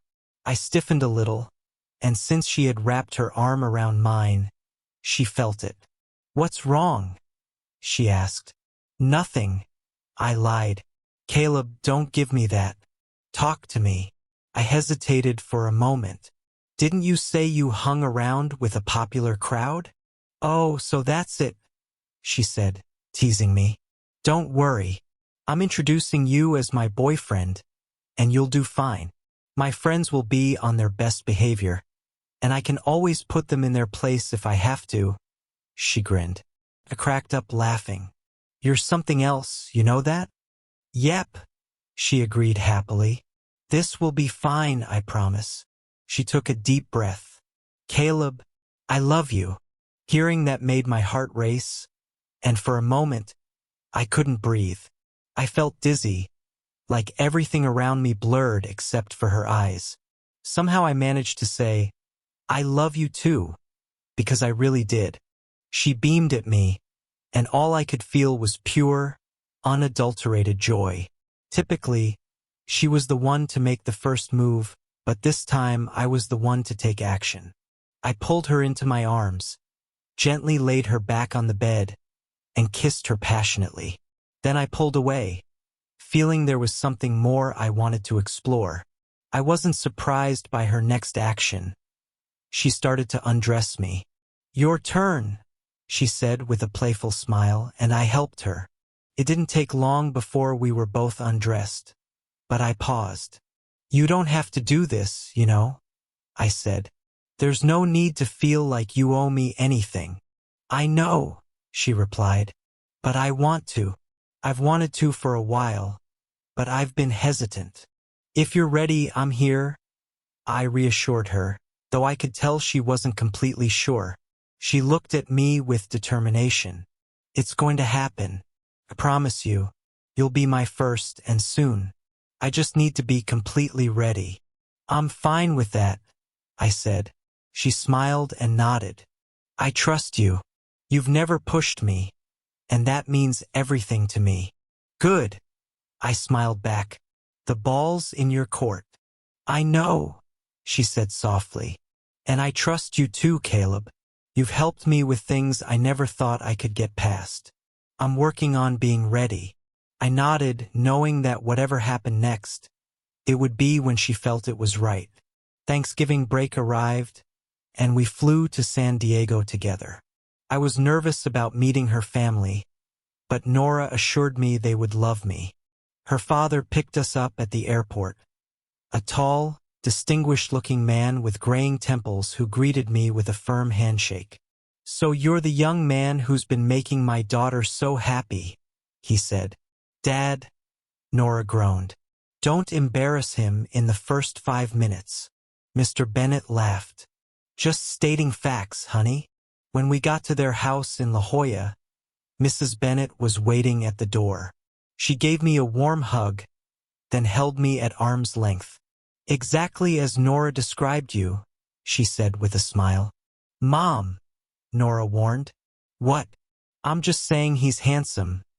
Mrs. Bennett laughed. Jenny, Nora's younger sister, gave me a once-over and said, Not bad, sis. Not bad at all. Will you all please stop? Nora said, but she was laughing. That night, after everyone had gone to bed, I was surprised when Nora slipped into my room. Your dad will kill me, I whispered. Please, she giggled. They're not naive. They know we're together at Stanford. Still, I'm not staying, she assured me. Just a goodnight kiss. One kiss turned into several before she reluctantly went back to her own room. The next day, I got a chance to get to know her family better. Jenny was like a miniature version of Nora. Same confidence, same wit, just a little rawer, less polished. Mr. Bennett was reserved but friendly, and Mrs. Bennett was warm and outgoing. That evening, I overheard a conversation between Nora and her mother in the kitchen while I was coming down the stairs. "He's wonderful, honey," Mrs. Bennett was saying. "I see why you're so taken with him." "He's had it rough, Mom," Nora replied. "High school was hell for him." "You can tell," her mother said. "He has that look sometimes, like he's waiting for someone to be cruel to him." "I know," Nora sighed. "But he's getting better. Stanford's been good for him. And I like to think I've been good for him too." "You have," her mother assured her. "I can see it in the way he lights up when you walk into a room." I crept back up the stairs, not wanting them to know I'd been eavesdropping. But something warm spread through my chest at Nora's words. Later that night, Jenny cornered me when Nora was helping her mother with something in the kitchen. "So, you're the guy who finally got my sister to settle down," she said, studying me. "I guess so," I replied. "I'm glad," she said simply. "She's different with you. Happier." "I'm different with her too," I admitted. "Happier. Good," Jenny nodded. "Because if you hurt her, I'll have to kill you." I laughed, but then realized she wasn't entirely joking. "I won't hurt her," I promised. "I know," Jenny smiled. "That's why I like you." On Thanksgiving Day, we ate a massive meal and then collapsed in the living room to watch football. Mr. Bennett, it turned out, was a Chicago Bears fan because he'd gone to college in Chicago. "Finally, someone with sense," I said, high-fiving him. Nora rolled her eyes. "Great. Now I'm going to have to hear about the Bears all the time." The day after Thanksgiving, Nora took me to meet her friends. I was nervous, but they turned out to be nice. Two of them, Mindy and Sarah, had been her best friends since elementary school. "So you're the guy who got Nora to settle down," Mindy said, eyeing me curiously. "I guess so," I replied, feeling a sense of déjà vu after my conversation with Jenny. "He's the first guy I've had more than 2 dates with," Nora explained, wrapping her arm around my waist. "Well, he must be special then," Sarah said, giving me a warm smile. "He is," Nora said, squeezing me closer. That weekend, Nora also took me to the beach, despite it being late November. "This is one of the things I miss most at Stanford," she said as we walked along the shore. "Being near the ocean. It's beautiful," I agreed. "Not as beautiful as you," she said, nudging me. "That was cheesy, even for you." I laughed. "I know," she grinned, "but I meant it." Before we knew it, Sunday had arrived, and it was time to fly back to Stanford. We said our goodbyes, with Mrs. Bennett making me promise to come back soon. "You will always be welcome in our home, Caleb," she said, hugging me tightly. As our plane took off, Nora rested her head on my shoulder. "They loved you," she said, "especially my mom." "I loved them too," I replied, realizing it was true. The Bennetts had welcomed me like I was already part of their family. It was a feeling I wouldn't forget. A couple of weeks after Thanksgiving, it was a Saturday. Ethan was out with some friends in San Francisco, and I was with Nora. We were curled up on the bed, just relaxing. "You know, there's only 2 weeks left in class," she said. "Then we're going to be apart for a month. I don't mind telling you, it's going to be torture." "I've been thinking about that too," I grinned. "Actually, I talked to my mom about it last night. Is there any way you could come out to Chicago for part of the break? My parents are dying to meet you." "Oh, that's a good idea," she grinned. "There's just one hitch. I need to train heavily over the break. Nationals are in April, so this is when I do a lot of heavy training. That's why I was in the pool all morning." "I need to find a place to swim in Chicago," I said. "This shouldn't be difficult. I'm a member of the national team, so I should have some connections, but I'm not sure where any pools are. I can help you with that, Nora said. I graduated with a girl named Amber Williams. We weren't close, but she wasn't a jerk either. Her dad, Michael Williams, is an international-level swimming official. Good guess, I replied. Well, I know Mr. Williams, and I knew he was from the Midwest somewhere. It's not a super common name. That would be great, I said. He'll know who I am. If we can work this out, I'd really like to come out. We can work it out. Great. After Christmas, though. Yeah, that's what I figured. Sometime between Christmas and New Year's. And then you can leave when you get sick of me. I laughed. I might never leave, she teased, grinning. All right, it's settled. I just need to clear it with my folks. But that won't be a problem. Her face lit up. Anyhow, enough talking, she said, leaning in to kiss me. The kiss was gentle, slow, just like it always was now. You've got some time to recover, because I'm going to want more later. She giggled after I caught my breath. Now stand up, turn around, and close your eyes. Huh? I asked, confused. You're getting an early Christmas present, she said with a smirk. I stood up and closed my eyes, intrigued. You got some really fancy lingerie on, don't you? I guessed. Not quite, she laughed. Okay, you can turn around. When I did, her pants were on the floor, and she had pulled the blanket over her waist. Tease, I said with a grin. No, it's just that your Christmas present comes in 2 parts, she said, handing me 2 small round plastic containers. This is the first part. I looked at the containers. These look like empty pill cases, I said, puzzled. That's exactly what they are, she explained.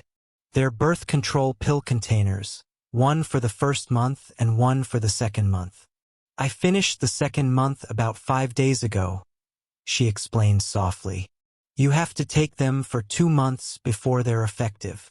Understanding dawned on me, and I looked at her in surprise. She smiled gently, then set the blanket aside. She was wearing a red ribbon tied in a bow around her waist. Merry Christmas, she whispered. I walked over to her and wrapped her in a warm embrace. She was trembling slightly, and I realized I was too. Are you sure? I asked. I'm shaking because I'm apprehensive, she said softly. Yes, I'm sure, Caleb. I looked at her in shock. I got that prescription Monday after our first weekend together, she added. I've been planning this since then. I figured 2 months was a good waiting period just to be sure. I didn't want my first time to be with any kind of protection, and I know you're clean. She looked at me and then said, You're shaking too. I'm worried about hurting you, I admitted. You probably won't, she reassured me. Medically, I'm not a virgin. I don't have a hymen. Before I got serious about swimming, I was a diver. One bad dive when I was 10, and that was the end of it. Believe me, it hurt, but I got through it. She smiled at me. Just take it slow, okay? Of course, I said, kissing her gently. Afterward, she thanked me. I was waiting for you, you know? I didn't know it until a few months ago, but I've been waiting for you for a long time. I wasn't sure I was waiting for you either, I admitted. I didn't think you existed. She giggled softly. Well, I'm here now. I love you, I said, smiling. I love you too, she replied. After we cuddled and got dressed, we were thinking about dinner when I had an idea. Honey, I want a memento, I said. Wait, what? She asked. Your panties, I teased. You can't have those. They're my Stanford panties, she giggled. Actually, if I'm going to have anything like that, I'll take the bow, I laughed. She handed it to me, but I added, That's not what I was thinking. I don't have any pictures of you. I grabbed my digital camera. I could take some pictures on this and get them developed. Okay, but me too, she said. I have no pictures of you either. Fine, I agreed. I took a few pictures of her, and she took some of me. I'll take the memory card down tomorrow to get the pictures printed, I said. Afterward, we headed to dinner. When we sat down with Andrea and Eileen, her roommates, Andrea asked, "So, what were you up to today?" Nora responded casually, "Oh, lost my virginity. Took his while I was at it." Andrea and Eileen stared at her, shocked. "Shy, she's not," I grinned. Andrea chuckled. "Congratulations." "Thanks," Nora said with a giggle. "I was dying to tell someone." "You must have had a good time," Andrea teased. "Uh-huh," Nora agreed, blushing. After dinner, we were walking out of the dining hall when Andrea said, "There's a good party tonight. You guys interested?" "Sorry," Nora said, steering me toward my dorm. "His roomie is gone until the wee hours, and the only party I'm interested in is round 2. See you guys later." Andrea and Eileen laughed as we left. We both enjoyed round 2 and round 3 a little later. When Ethan stumbled in at 12:30, Nora was still there, but we were both fully dressed. "Hey, kids," Ethan said, grinning. He looked at Nora and then back at me. "You guys did the deed, didn't you?" "Yeah. But how did you know?" Nora asked, surprised. "I know a well-done look when I see it," he laughed. "Congratulations. Just tell me you're done. I need sleep." "We're done," I laughed. "Come on. I'll walk you back and let Twinkle Toes get his beauty sleep." Ethan was out for much of the next day, so we had more time for ourselves. We had an amazing few days together, and it felt incredible. Later, we got the pictures developed. I had a nice wallet-sized one of Nora, and she looked particularly beautiful in it. The way she looked at the photographer, at me, was unforgettable. The next couple of weeks flew by. Finals were approaching, and there was a lot of studying, but there were also plenty of breaks in between. "I'm going to flunk finals," I said after one such break. "Oh, you couldn't flunk if you tried, Brainiac," she teased. "Besides, you'll still have a smile on your face." "Well, yeah," I admitted. "It's hard to keep up with you. As long as you keep finding it hard, you'll be able to keep up with me," she giggled. "Hey, I'm just making up for lost time. Like I said, I've been planning this for 2 months, and since we're going to be apart for a couple of weeks, I'm getting all I can while I can. Thanks for visiting Nora's world," I joked, doing a mock advertisement. "Please watch your step and beware of the exploding libido." She cracked up laughing. "Like yours isn't?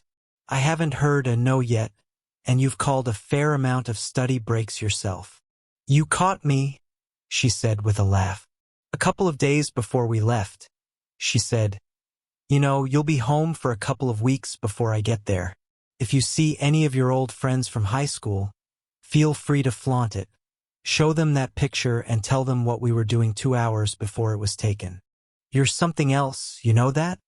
Hey, who is it that said living well is the best revenge?" She laughed. After our last final, we spent the entire evening together. The next day, she drove me to the airport, kissed me goodbye, and headed to San Diego while I flew to Chicago. Returning to Highland Park wasn't particularly thrilling, but I was really happy to see Mom when she came to pick me up. Dad wanted to be there too, but he had a meeting he couldn't get out of. That's fine. I'll see him later. "So, is Nora all set to come out here?" Mom asked. "Yeah, I just have to find her a place to swim. She's coming on the 28th. "Great. I'm looking forward to meeting her. I can't believe the change in you. I can't wait for you to meet the girl who brought that about," I said sincerely. "It wasn't all her. Stanford is a great place, though." "Yeah, but she's a big part of it. So, should I prepare the guest room for her, or will she be sharing with you?" Mom asked casually. Well, it's your house, I said, suddenly feeling awkward. Caleb, you're an adult. You have a girlfriend. She's welcome to stay in your room. Your bed is big enough. She glanced at me while driving. Or was I wrong in assuming you shared a room before? No, right? I admitted with a grin. It would have been 2 weeks ago. She chuckled. Well, I just assumed she'll be staying with you then. I raised an eyebrow and she cracked up. Hey, I was 18 once too, you know? Mom, you're all right? Thanks. So are you. She grinned. Her expression grew serious. When you came home that day 2 summers ago, Caleb, let's just say I didn't think I'd ever be sitting next to you having a pleasant conversation about your relationship. I know. Stanford helped.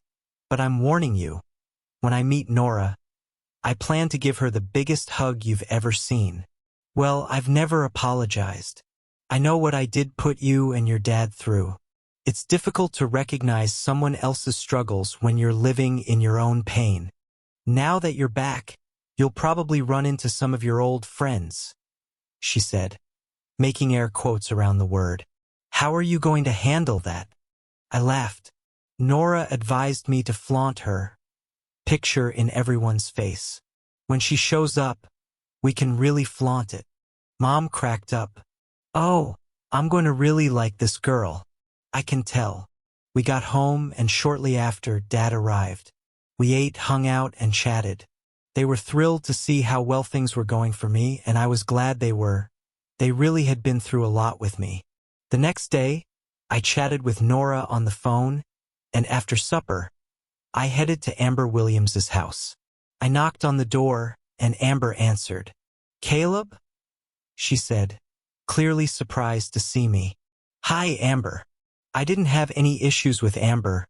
She always treated me decently. I was looking for your dad. Is he in? Sure, she said, opening the door. What do you need him for? It's swimming related. I laughed. She grinned and led me into the living room, where 5 other people were gathered. Her best friend, Violet, wasn't too bad, but the others didn't impress me much. One of them was Oliver Pierce, the one who'd broken my wrist back in 9th grade. Hey, Caleb, Violet said as Amber went to find her dad. How's Stanford? Great. I love it there, I replied. Amber came back out, her dad in tow. Caleb, good to see you, Mr. Williams said, shaking my hand. He was a well-known official in the swimming community and a good guy. I'd always suspected he was the reason Amber wasn't a jerk, since she hung around with some great people. Amber says you have a swimming-related question? He asked. Yes, a favor. I smiled. I sat down with him a bit away from Amber and her friends. My girlfriend is coming to visit, and she needs a place to swim. She's coming on the 28th, staying until January 10th, and she's training for nationals right now. She needs at least 2 or 3 hours a day in the pool. Since you're an official for USA Swimming, I thought you might be able to help. She's an international-level swimmer, I added. I've heard her mentioned as USA Swimming's rising star. Mr. Williams looked at me, surprised. Don't you go to Stanford? I nodded. Rising star, 3 medals at Worlds, and goes to Stanford. Mr. Williams thought for a moment. Caleb, are you going out with Nora Bennett? That's her. I grinned. Nora Bennett? Amber exclaimed from the couch. You're kidding. You know her? I asked. Not well, but I know who she is. I've been to enough swimming meets with Dad. Nora Bennett walks down the hall, and 20 guys follow. Not anymore, I grinned. She's that gorgeous? Oliver asked from across the room. Yes, she is, I said simply. I wasn't about to say anything rude. It's not all looks, though, I said. She's beautiful, but her personality is what really makes her shine. Amber nodded. Well, you can't judge personality until you meet her. True, but you can judge looks, I said. I pulled out my wallet, took out a picture and handed it to them. Mr. Williams nodded. For Nora Bennett, I'll find something. She's a member of the U.S. national team. I'll get something set up for her and get back to you before she arrives.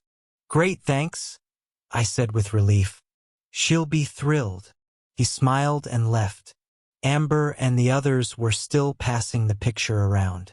Oliver looked disgusted. Violet smirked, handing it back to me. Did you see that look on her face?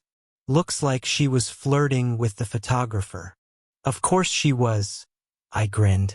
I took that picture. It was taken just after we were together, I added. Everyone stared at me in shock. The Nora Bennett I know is notorious for saving herself, Amber said. When she met me, she figured out who she was saving herself for. I grinned. I tucked the picture back into my wallet and stood up. Well, I'll see you guys around, I said as I walked out, leaving a room full of stunned people behind. Christmas was great. Nora and I spoke on the phone constantly. On the 28th, she arrived, and I picked her up at the airport. She ran toward me, wrapping me in a hug and a heart-stopping kiss.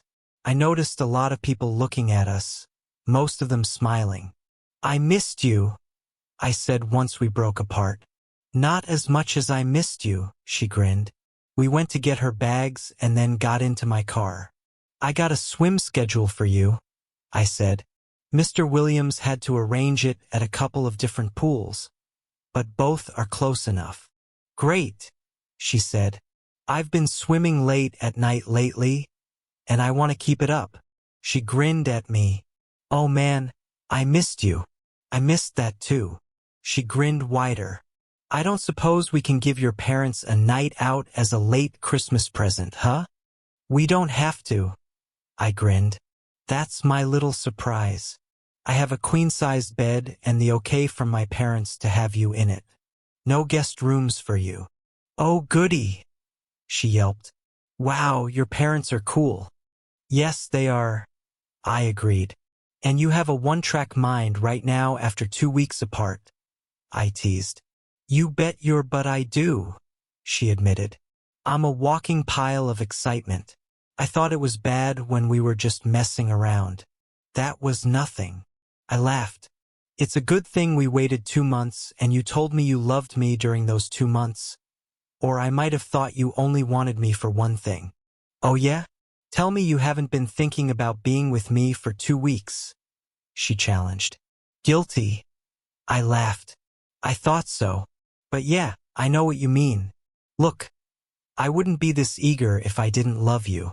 It's not all hormones. I know, she smiled. We made it to my house and Mom came running out. As promised, she wrapped Nora in a big hug. Nora, it is so good to finally meet you, she said warmly. Nora just grinned and blushed. It's nice to meet you too, Mrs. Morton. Come in, Mom said, leading Nora toward the door. I muttered to myself, stuck with the bags again. I went back and got them and trudged toward the house. Dragging the bags into the living room, I found Mom and Nora chatting like old friends. Why do I always get stuck with the bags? Who's the world-class athlete around here anyway? I grumbled good-naturedly.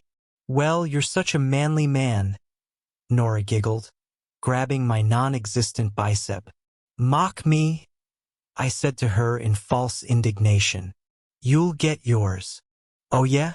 What are you going to do to me? She said, grinning at me as we stood in the middle of the living room with my mom laughing in the background.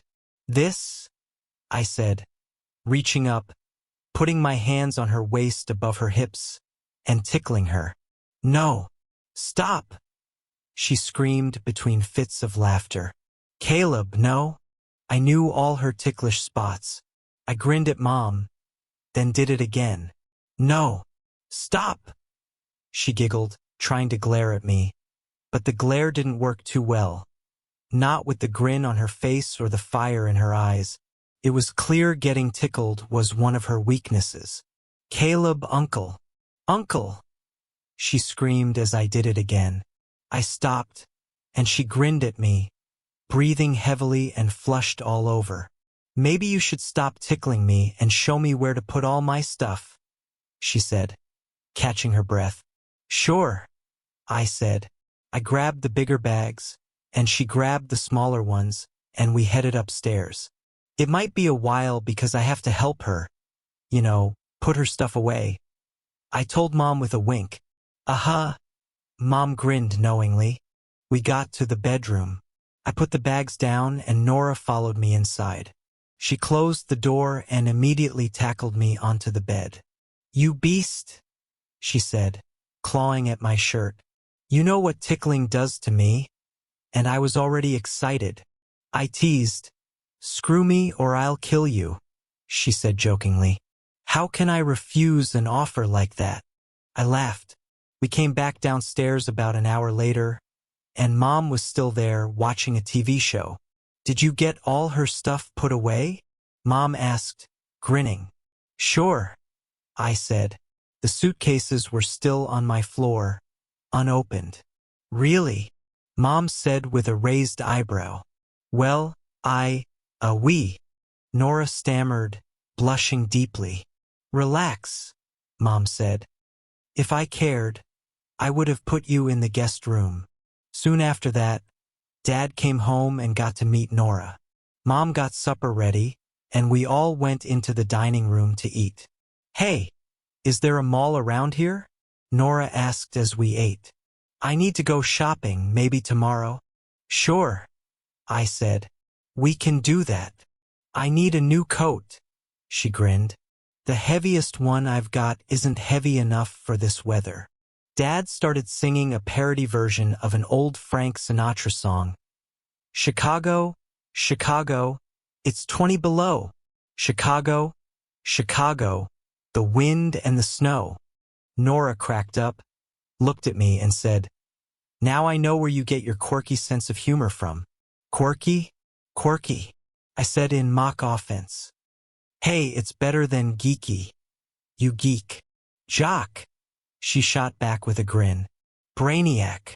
Musclehead. My parents were cracking up. Musclehead, my favorite term of endearment, Nora told them with a grin. A born romantic, isn't he?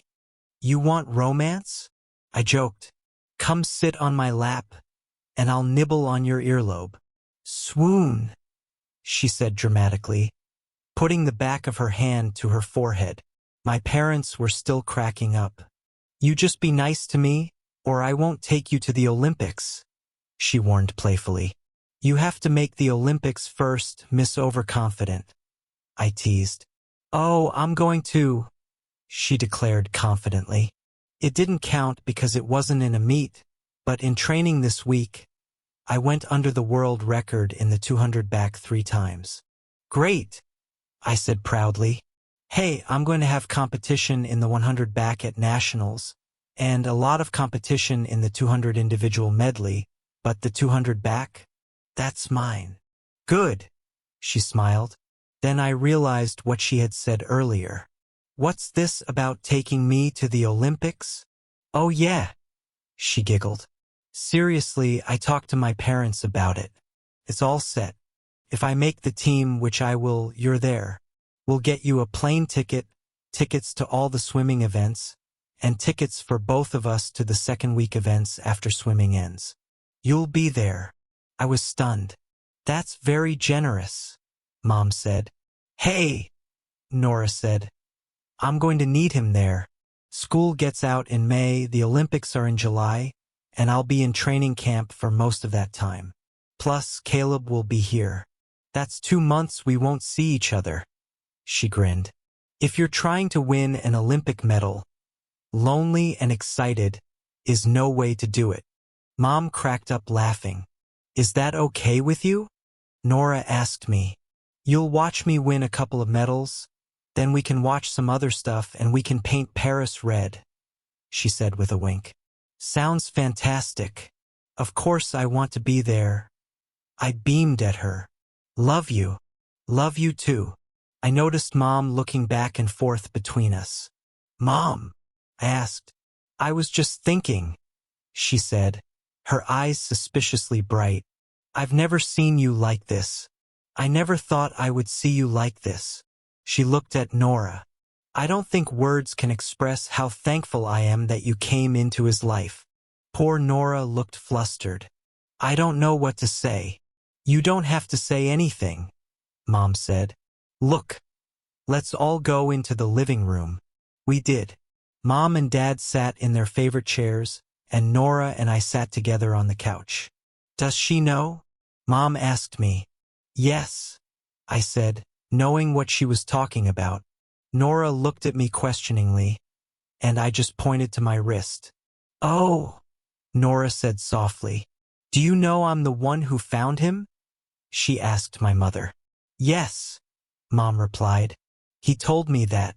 "As you might imagine, it was devastating," she said, her voice trembling slightly. "However, I knew why he did it. I don't know if I wouldn't have done the same thing if I were going through what he was going through." "I never knew that," I said, surprised. "I understand now. I didn't approve, though. I didn't want to give you any more encouragement when you were that fragile," she explained. I nodded, then Mom smiled at Nora. "Anyway, having gone through that, I hope you can understand why I get a bit emotional seeing him this happy." Nora smiled. "But I didn't do anything." "You love him," Mom said simply. Nora smiled at me. "That's what you did," Mom continued. "Oh, that was easy," Nora giggled. "For you, not for too many people in Caleb's life," Dad interjected. "Well, then they're all idiots," Nora said, laughing. "Look, this is a two-way street. My high school years weren't as horrific as Caleb's, but there were bad spots, enough of them. They all had to do with guys. I was done with guys. I didn't trust them. I didn't want to have anything to do with them. Then I met him." "Good," Mom laughed. "You two, by the way, are adorable together." Nora looked at me, blushing bright red and grinning. I was pretty sure I was doing the same thing. We chatted for a while and then went up to bed. We didn't sleep well, not right away anyhow. The next morning we ate breakfast, then I drove her to swimming. "You can drop me off," she said. "You don't need to waste 3 hours watching me swim." "I like watching you swim," I insisted. "Besides, I brought a book." She giggled. What was funny was what happened when she got into the pool. There was obviously some training going on. Nora went and introduced herself to the coach running the training, who had been expecting her thanks to Mr. Williams. They chatted for a minute, then Nora got into the far lane, which had been left open for her. The other lanes were filled with kids training, ranging in age from about 9 to 14. They had been doing their thing until Nora popped in and started her powerful backstroking. I don't think those kids got much done in the next few minutes. They were too busy staring at the far lane in complete awe. I know how they felt. After a couple of laps, she stopped and popped up to take a breath. That's when one of the kids yelled, "Oh my God, that's Nora Bennett." Nora just smiled and waved at them, then went back to backstroking. She did this for a while and the kids calmed down some. Then suddenly, she popped out of the pool. I heard her ask the coach, "This is regulation 50M, right?" "Sure is," he smiled. "Good," she said. She walked over to where I was sitting. "Hey, honey, does your watch have a stopwatch?" "Sure," I said. "Can you come down here? I need a time." "Sure," I said and followed her onto the pool deck and around to the far lane. "What do you want me to do?" "I'm going up and back twice. That's 200 m. Give me a 3-2-1 go count and stop it when I hit the wall on the second time back here. It won't be precise, but it'll be close enough." "Got it." She got into position, I gave her the count, and off she went. As she powered through the water, I noticed that the kids had stopped swimming and were watching her. Even the coach was watching her. 100 or 200? The coach asked me. 200, I said. Nora did her thing, then hit the wall. I hit stop. She popped out of the water and looked at me. 2 minutes and 5.93 seconds, I told her. Good, she grinned. The coach looked at her, dumbfounded. That's a world record, he said in amazement. 4th one this week, she grinned. Now I just have to do that when it counts. The coach just grinned and shook his head. The kids, they were just astonished. It wasn't every day they were in the pool while someone was swimming a world record time in the far lane. When she was done, she went up to thank the coach for the use of the pool. Anytime, he said. Are you going to be here a few more times over the next couple of weeks? Yes, she nodded. Anytime. The kids got a big kick out of it. Yeah, but I think I disrupted them, she laughed. That's okay. They don't get to see a world record time up close and personal every day. When they went back to swimming after watching that, they were all trying harder. Cool, she laughed. She turned to the kids. You guys keep swimming, she said encouragingly, then went into the locker room to change. When we came out and were trying to get out of the place, she was besieged by autograph requests. She smiled and signed them all. You handle that stuff really well, I told her when we got in the car. My favorite thing in the world, outside of you of course, is kid swimmers. I love them, and there's not many kids in the pool at Stanford, and the ones in my pool in San Diego are all used to my presence by now. She giggled. I love having kids watch me swim because when you're 10 or 11, swimming is hard work. For someone that age, they see me swim, and they see what all the hard work can lead to. Do you know how admirable that is? I said, impressed. She just blushed. Yeah, she muttered.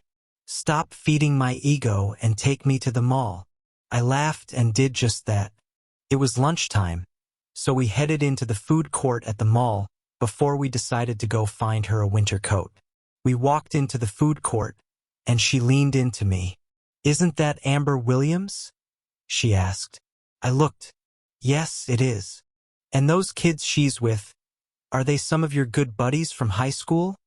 She asked with a twinkle in her eye. Yep, I chuckled. A couple of them were my bestest buddies, I said sarcastically. Good, she said, wrapping her arm right around me. She snuggled up next to me, and we walked right up to them. Amber, she said. Amber turned. Hi, Caleb, she said, clearly surprised. Listen, Nora said. If I don't get a chance to see your father this week, please thank him for me for arranging some pool time for me. Sure, Amber said, obviously stunned to see her there and to see her wrapped around me. Good, Nora said. Then, turning to me, she said, So, sweetie, what do you want to eat? I don't know. What's over there? I said, and we walked away, leaving a lot of jaws hanging. We didn't see them after that, but the next day, I got a surprising phone call from Amber. Hi, Caleb. Listen, I was wondering, we're having a get-together on the 1st. We're going to have food and stuff. People are going to come over about 1, eat, and then we're all going to watch the Rose Bowl. She giggled. Most of us go to Illinois, but we have no Stanford fans in attendance.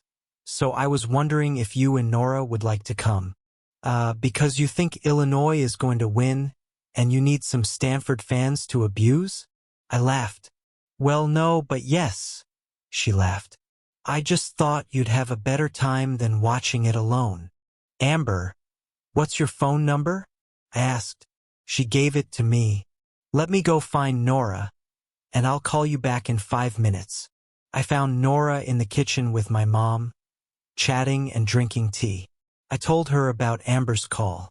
Caleb, this is a setup, she said immediately. How so?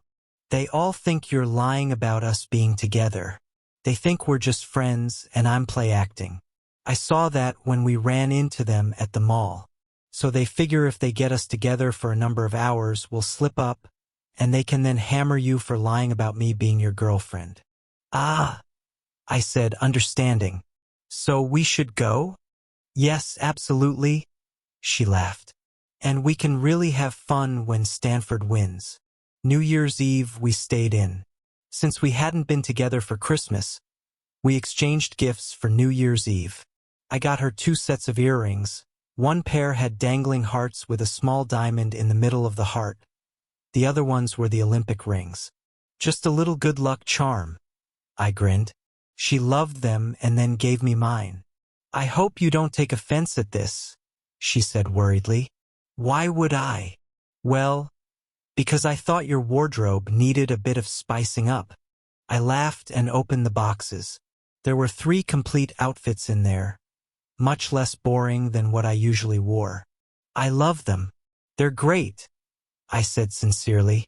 Hey, you can dress me if you want. Good. How about I undress you first? New Year's Day, we got up pretty early and baked cookies. Amber told me we didn't have to bring anything, but we decided to make a batch of cookies and bring them over. I dressed in one of my new outfits. Very sharp, Mom said appreciatively. Good, Nora grinned. Then we headed over to Amber's house. Here we go into the lion's den, I said. Are you okay with this? As long as you're here, yes. Good. I'm usually a very nice person, you know. I haven't messed with anyone's mind in a long time, she giggled. We got there and Amber answered the door. She didn't let us in but motioned for us to step outside for a minute. Caleb, I have to warn you, she said. Look, I always thought you were a nice guy and didn't like a lot of the stuff that was done to you in school. It was my dad's suggestion that I invite you here today, but I thought it was a good idea. She looked at us, pained. But some of the people here are glad you're coming for their own devious purposes. I'm sorry. They think we're not going out and they'll get proof if we're around all day and then torment me with it, I stated. Yes, she said. How did you know that? I'm the class brain, remember? I laughed. No, actually, Nora figured it out. I actually thought you were in on it, Nora said. I'm glad you're not. I'm not, Amber said firmly. So, what do you think? She asked, worried. Nora said with a grin. Do I have to kiss him in the middle of the living room? Or will a lot of heavy making out suffice? Amber's eyes got as wide as saucers, and then she burst out laughing. Oh, isn't this going to be an interesting afternoon? Got that right, I grinned. Caleb, you've changed, Amber said, studying me. It's good to see. Then she led us into the house, right into the crowd. Hey, what do you want these cookies, anyway? Amber asked, taking the container from us. Ah, did Mommy make cookies for Caleb to bring? Oliver yelled from across the room. No, actually, we made them, Nora said coolly. He's very handy with a spatula. Half the room looked confused, but the other half cracked up, having probably seen the movie Stripes. Amber took our coats and then looked at us. Look at this, we bring them over so Stanford would have a rooting section, and neither of them are wearing any Stanford stuff. She was wearing an Illinois sweatshirt. We grabbed a seat on a love seat at the side of the room. Well, Nora just got me this outfit for Christmas, I explained. Besides which, all my Stanford stuff is warm weather. I'm wearing something that says Stanford on it, Nora said. I don't see anything, Amber's friend Ellen said, puzzled. I'd have to take my jeans off for you to see it, Nora grinned. My panties, which are red, say Stanford in white letters right across my butt. I laughed. The legendary Stanford panties. We have a very good bookstore out there. Just then, Mr. Williams came in. Nora, good to see you. Hello, Caleb, he said warmly. Hi, Mr. Williams, Nora said. Thank you very much for the help with finding me a place to swim. You're welcome, he said. Scuttlebutt is that you're putting down some smoking times. Let's hope it holds until nationals, she laughed. Amber said, Your mom told me to tell you that the food was ready. They had put on quite a buffet spread in the dining room. We all went and got food and took it back into the living room. As I was eating, my cell phone rang. I fished it out of my pocket and said, "Hello." An off-key voice blared into my ear. "Are you ready for some football?" I cracked up laughing. "What the hell are you doing calling me?" "Ah, we're still at the hotel, waiting for the bus to pick us up to take us to the stadium," Ethan explained. "I had a few minutes to kill, so I figured I'd wish you a happy new year." "Right back at you," I said. "Nora there?" he asked. "Yep." I turned to Nora. "It's Ethan." "Ethan?" she said, laughing. "Calling you 3 hours before he has to play in the Rose Bowl? He's insane." She smiled fondly. "Yes, I am." Ethan, who obviously heard her, said into my ear, "Are you at your house?" "Actually, no. An old classmate of mine invited us over for a Rose Bowl New Year's party. But this place is lousy with Illinois fans, so you better kick some butt, roomie." "Plan on it," Ethan replied. "The bus is pulling up. I gotta go. See you back at school in a few weeks." "See you then. Break a leg." "Whose?" he asked with a laugh. "Not your own, one of those guys." "Got it." He laughed and then hung up. "He's nuts." Nora laughed after I hung up. "His roommate," she told the rest of the room, who were looking at us curiously. "Who will be playing in this game we're going to watch?" "Your roommate plays football?" Oliver asked in derision. "My roommate won the Pac-10 Defensive Freshman of the Year award," I said proudly. "His name's Ethan Briscoe. He's a linebacker, number 58. Get used to seeing him in the Illinois backfield all day long." I laughed. After we ate, Nora asked where the bathroom was. Amber told her, and when she came back, instead of sitting next to me, she sat right on my lap. "So, how long have you guys been going out?" Violet asked. "Since the beginning of October," Nora smiled. "We first met right after classes started. We have a calculus class together. I noticed he was good at calculus, and I noticed that I wasn't, so I asked him if he minded helping me. We studied together for a few weeks, and because of his help, I got a 91 on the first exam. So I batted my baby blues at him and said, 'Kind sir, what can I do to repay you?' He picked up on the hint, asked me out to dinner, and the rest is history." "More or less," she laughed. "Did I forget anything?" she asked me. "Well, yeah, the part where you wouldn't leave," I laughed. "Oh yes," she continued. "After that date, which was on a Friday night, I showed up on his doorstep at 9 a.m. The next morning.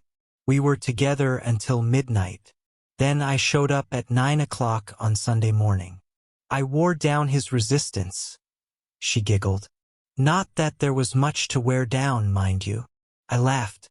"I just had to bash my way through that whole shyness thing." "Be nice, or I'll tickle you," she threatened. "Don't you dare," I said. "That would be rude." She turned to the rest of them. "I'm very ticklish. He knows exactly where all my ticklish spots are, and he also knows how much it makes me laugh," she giggled. 5 minutes after I walked into his house and met his mom, he started tickling me. I had to pull him upstairs to help me put my stuff away. She giggled again. Funny how all my stuff was still in my suitcases an hour later. Every single person in the room was staring at her. I loved it. "At least it happened here," she continued. "We didn't have to deal with roommates. His parents are letting me stay in his room, which is very handy," she giggled. "Well, Nora," Oliver said, shifting in his seat, "if that's how it is, you should dump Caleb and come over here and be with a real man." Nora smiled and looked at him. "You're pretty confident, aren't you?" she said. He just grinned mischievously. "In my experience, guys who act that cocky usually have less to back it up than they think. So I think I'll pass." A collective "oh" echoed around the room.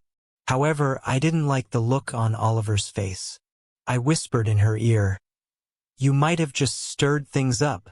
That's one challenge I can handle," she whispered back. About half an hour later, I said to her, "Excuse me, ma'am, but I need to get up. Nature calls." She got off my lap, giggling, and let me stand. I made my way to the bathroom. On my way back, I heard her say, "Take your hands off me." I peered into the living room. Oliver was sitting next to her on the love seat, trying to put his arm around her. I wasn't sure what to do. Oliver could easily overpower me, but I couldn't let him get away with this. "Come on, you must be tired of Caleb by now," Oliver was saying. "Oliver, cut it out," Amber interjected firmly. "I'd advise you to take your hands off me," Nora said, her voice cold. "Or what?" he sneered. "I'm not afraid to stand up for myself," Nora said. At that moment, I decided to walk back into the living room. "Hey, so what's going on here?" I asked casually. "He thinks he's going to show me what a real man is like," Nora said, disgust evident in her voice. "Ah," I said. "Need my help?" "I don't think so," Nora said calmly. "I've warned him twice to get his hands off me. Think he deserves a third chance." "Nah, you're right," I said. She then hammered her elbow into Oliver's stomach. He screamed and fell to the floor, clutching his stomach. Everyone else in the room gasped.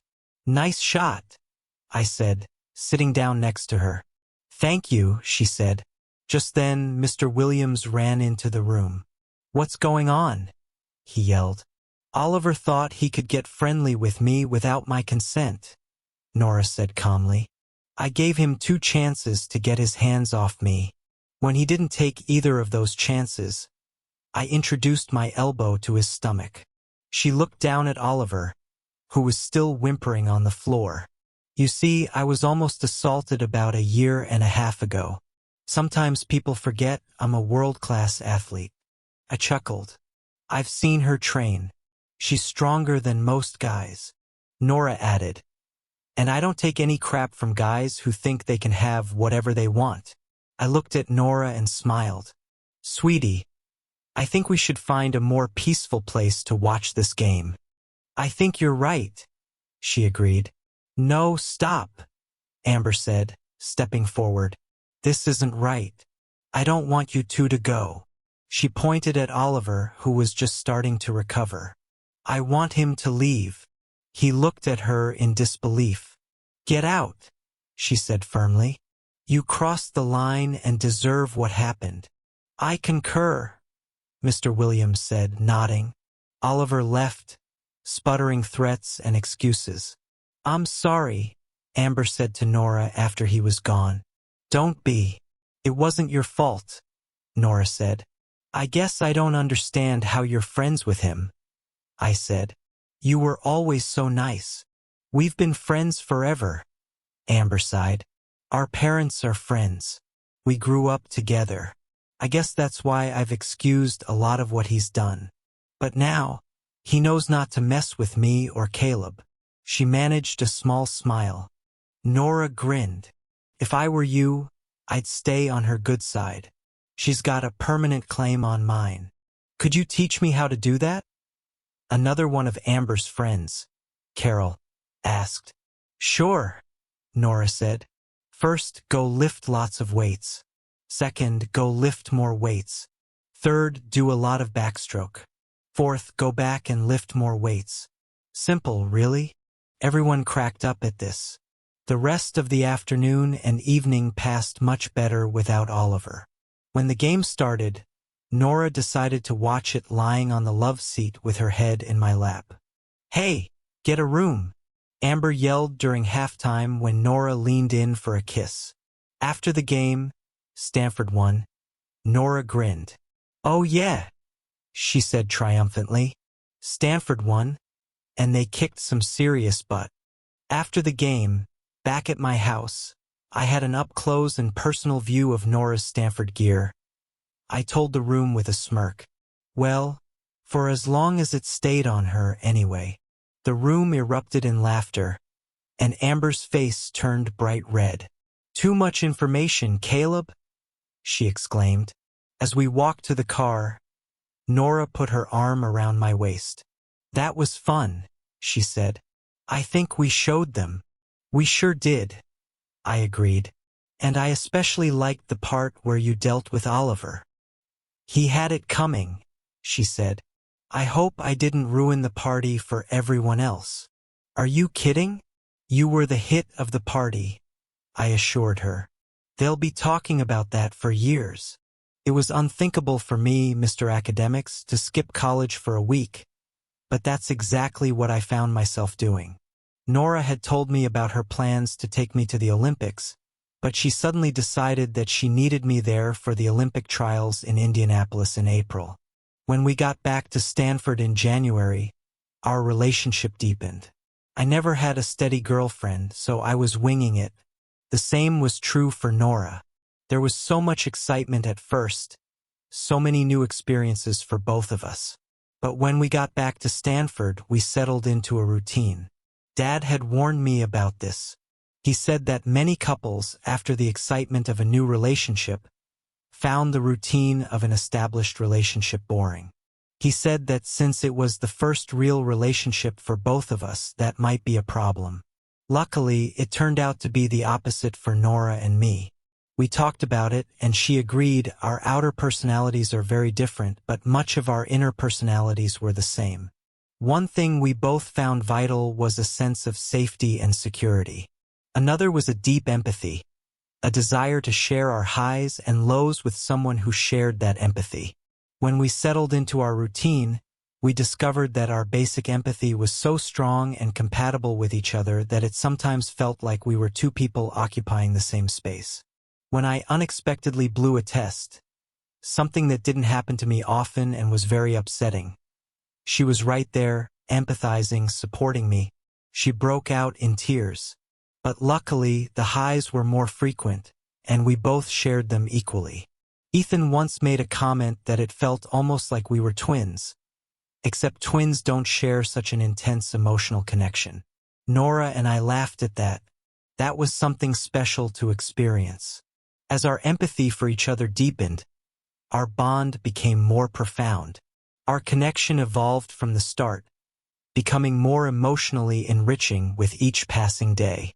This connection was why I found myself sitting on the pool deck in Indianapolis instead of in a programming class in California. I was genuinely glad to be there. A bit amazed, but very happy. Her parents and Jenny were with us, and it was the first time I'd seen them since Thanksgiving. Jenny greeted me with, "Hey, you're still around. When's the wedding?" She was very much like her sister. Nora complained that the schedule didn't work in her favor. "My sure bet is the 200 back, and as the last race I swim, I'd like to get a win out of the way so I can be sure I'm on the Olympic team." The top two in each event made the team, and she was confident she would make it.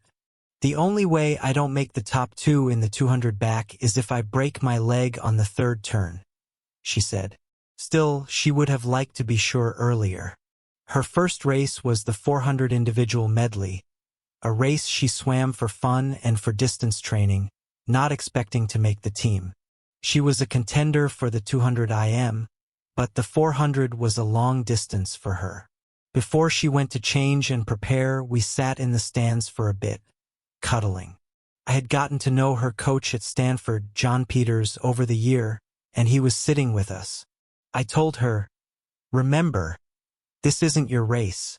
Warm up, get used to the atmosphere, and relax." Coach Peters laughed and said, "Damn good advice. You sure you need me?" She grinned at him and kissed me before heading down to the pool. She relaxed and swam her way into second place. Just like that, she was on the team and in her weakest event by far. I was thrilled beyond belief. She came out from under the stands, found me sitting with Coach Peters, and said, "Can someone explain how I just made the team in the 400? "You've been improving in that event all year," Coach Peters said. "You've been improving in all your events."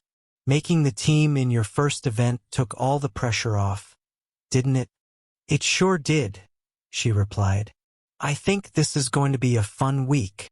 I think you're right, I said, looking at Coach Peters, who laughed knowingly. The next day was the 100 back, and she won it. The following day she had a day off, then back in the pool for the 200 IM, which she also won. The last day was the 200 back.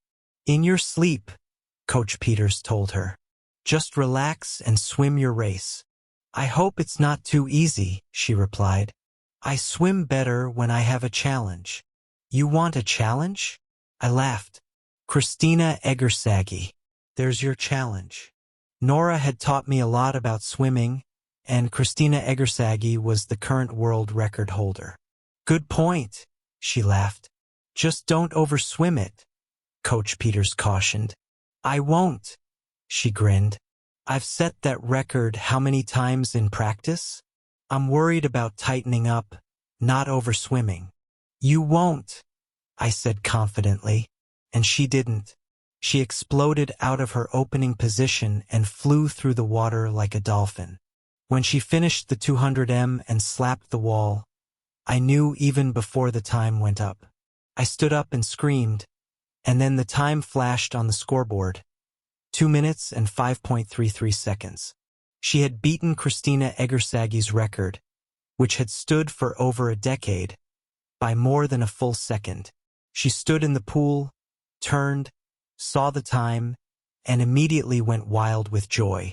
I felt waves of pure ecstatic happiness wash over me as she looked up from the pool and laughed toward me. After she got dressed, she met me in the stands and threw her arms around me. That was so cool, she exclaimed. Coach Peters congratulated her and said, I just hope you save something for Paris. Oh, sure, she replied. It'll be easier now, actually. Now that I've got it, I can admit I really wanted that world record. But now that I've done it, I can just focus on medals. We got attention at Stanford, being part of a swimming powerhouse and all. When we got back, Nora was the center of attention on campus for a while. Ethan teased her about it almost to the point of exhaustion. A few weeks later, we were studying when Ethan walked in and said, Hey, roomie. Hey, superstar. Will you cut it out? She giggled. You can't talk either, Mr. MVP of the Rose Bowl. Football's still a bigger deal here than swimming. You were followed around like a king with his loyal court for the first month of the semester. That's because I fully acknowledge that I'm a superstar, Ethan said with a grin. Nora looked at me. I just got hit in the head by Ethan's ego. Something that's already infinite can still expand? I asked with a smirk. Ethan the roommate, Ethan the girlfriend. I sighed dramatically. I really need to find some nerds to hang out with. Does it bother you? Ethan asked, his tone suddenly serious. What? I asked. Do you get jealous? Not of me, but of her. Yeah, he is a little... Nora interjected before I could answer. I looked at her. You picked up on that, huh?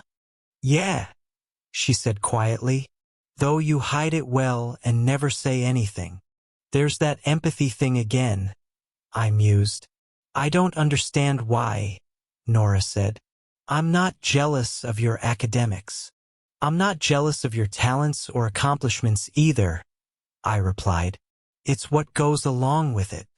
I don't understand, she said. Well, when I have a final, there aren't 15,000 people in the stands going crazy. I smiled. Ah, she said, understanding dawning on her face. Is it bad? She asked tentatively. Not at all, I smiled. Just a minor twinge.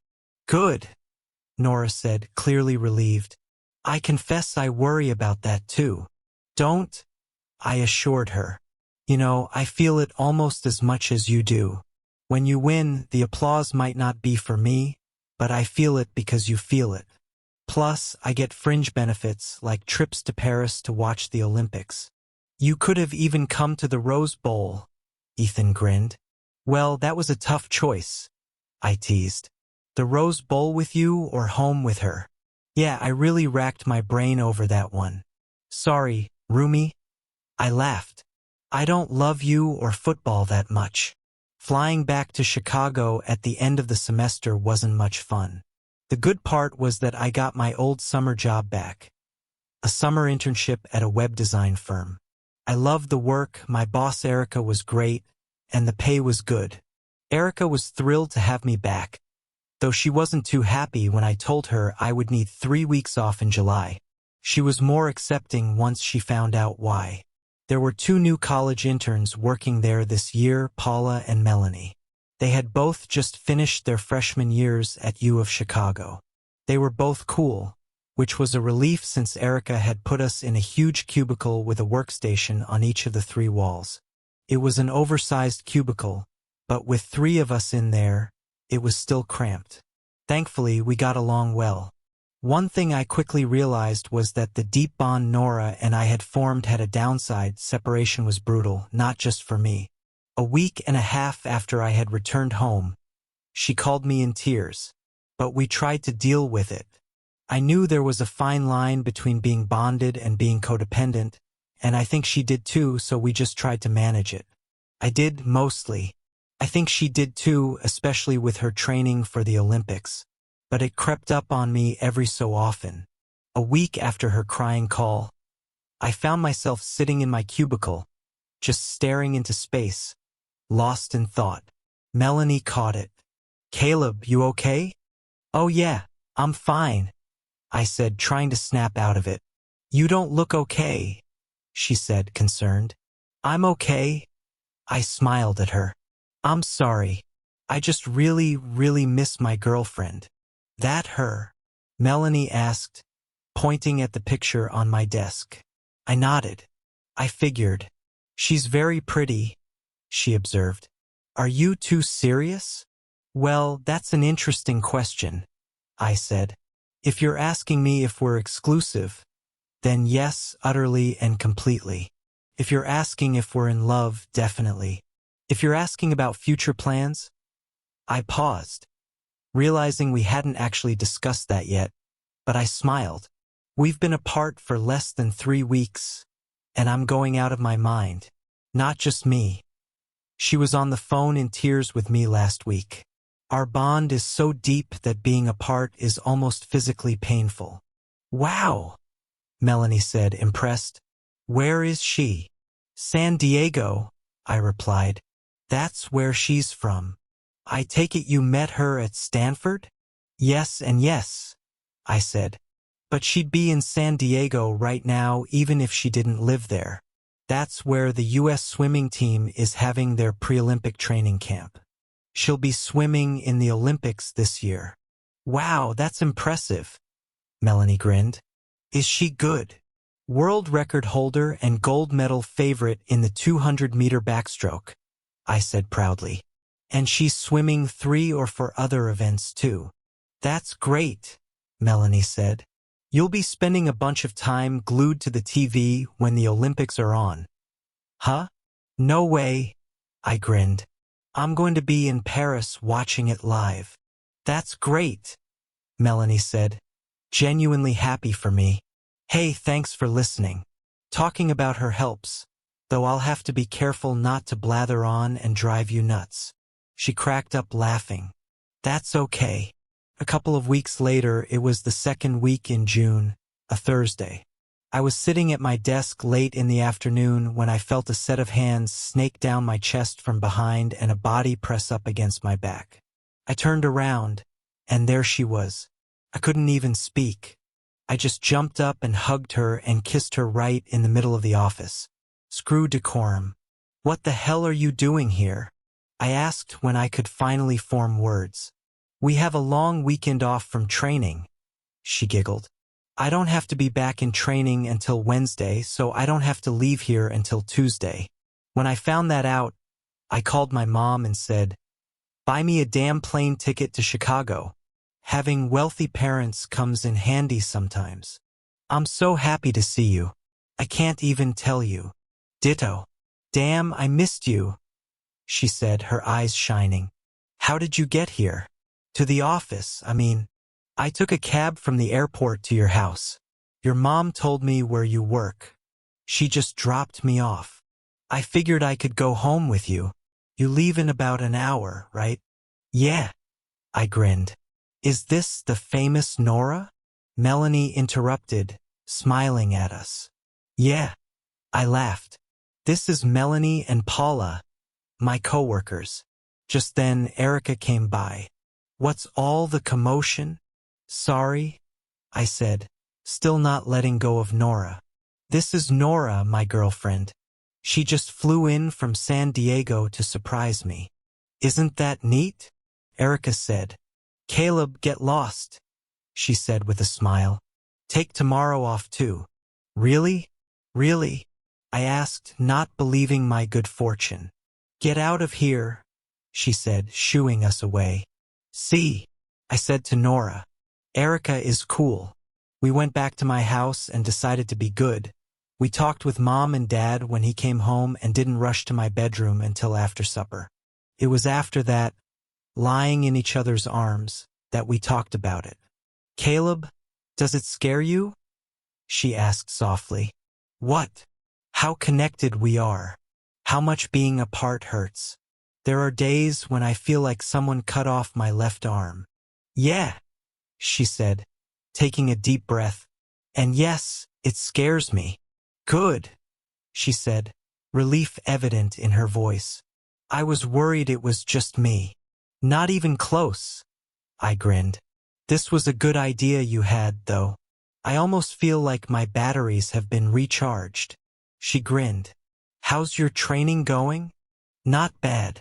It'd be better if you were there, but I'm dealing with it. The visit did rejuvenate us, but it was still too short.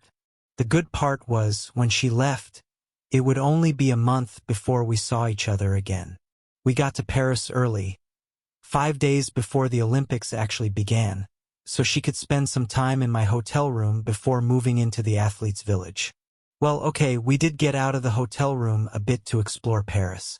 She brought along a little phrase book, not knowing I had taken French in high school. I'm not fluent, but I get by. Her parents and Jenny arrived the day before the opening ceremonies. Once the Olympics finally started, whenever Nora had things to do, I found myself spending time with Jenny. It was natural. She'd rather hang with me than her parents. We were eating lunch one day when she sighed. I miss my boyfriend, she said. You have a boyfriend? How long? Just since April, she said. But we're really close. That's good, I said. What's he like? She grinned. He's sweet and nice and very smart and so shy. I had to ask him out, she giggled. And every one of my friends thought I was absolutely insane for doing it. He's not popular, but he's so beautiful inside. Her eyes shone when she talked about him. I mean, though he is cute, she grinned. Like I said, he's like you. I saw you and Nora during Thanksgiving and then especially at the Olympic trials, and I figured she had the right idea. I had known Alex, of course, so when we got back from trials, I asked him out the very next day. Did he swallow his tongue? I grinned. Yeah, pretty much, she laughed. You're 16, right? She nodded. Just finished my sophomore year. You did a good thing asking him out, I told her. You know, if he's anything like me, you did a very good thing. I know, she smiled, grabbing my wrist. It let me know that Nora had told her about the scars. I don't think it was nearly as bad for Alex, but people ignored him, including me, to be honest, she admitted. Thank you for helping me wake up, because it wasn't just a good thing for him. It turned out to be one of the best things I ever did for myself. So thank you. You're welcome, I smiled. I was sitting with Jenny and their parents as the swimming competitions started in earnest. The schedule was the same as the trials, with a medley relay added at the end. Nora would only make the medley relay if she was the highest finisher among the 2 Americans in the 100 back. The first race was the 400 IM. She told me she'd be absolutely thrilled just to make the final in this, her weakest race. She made the final, and then she won the bronze medal. The expression on her face when she popped out of the pool and saw third next to her name was absolutely priceless. Jenny turned to me and said, "Bronze in the 400? That sister of mine brought her a game." That was on Saturday. On Sunday, Nora swam the prelims in the morning and the semifinals in the evening for the 100 back. Monday evening was the final.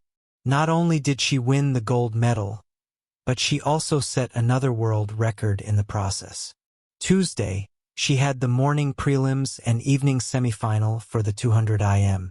Tuesday afternoon, she came to my room, saying she needed to recharge her batteries.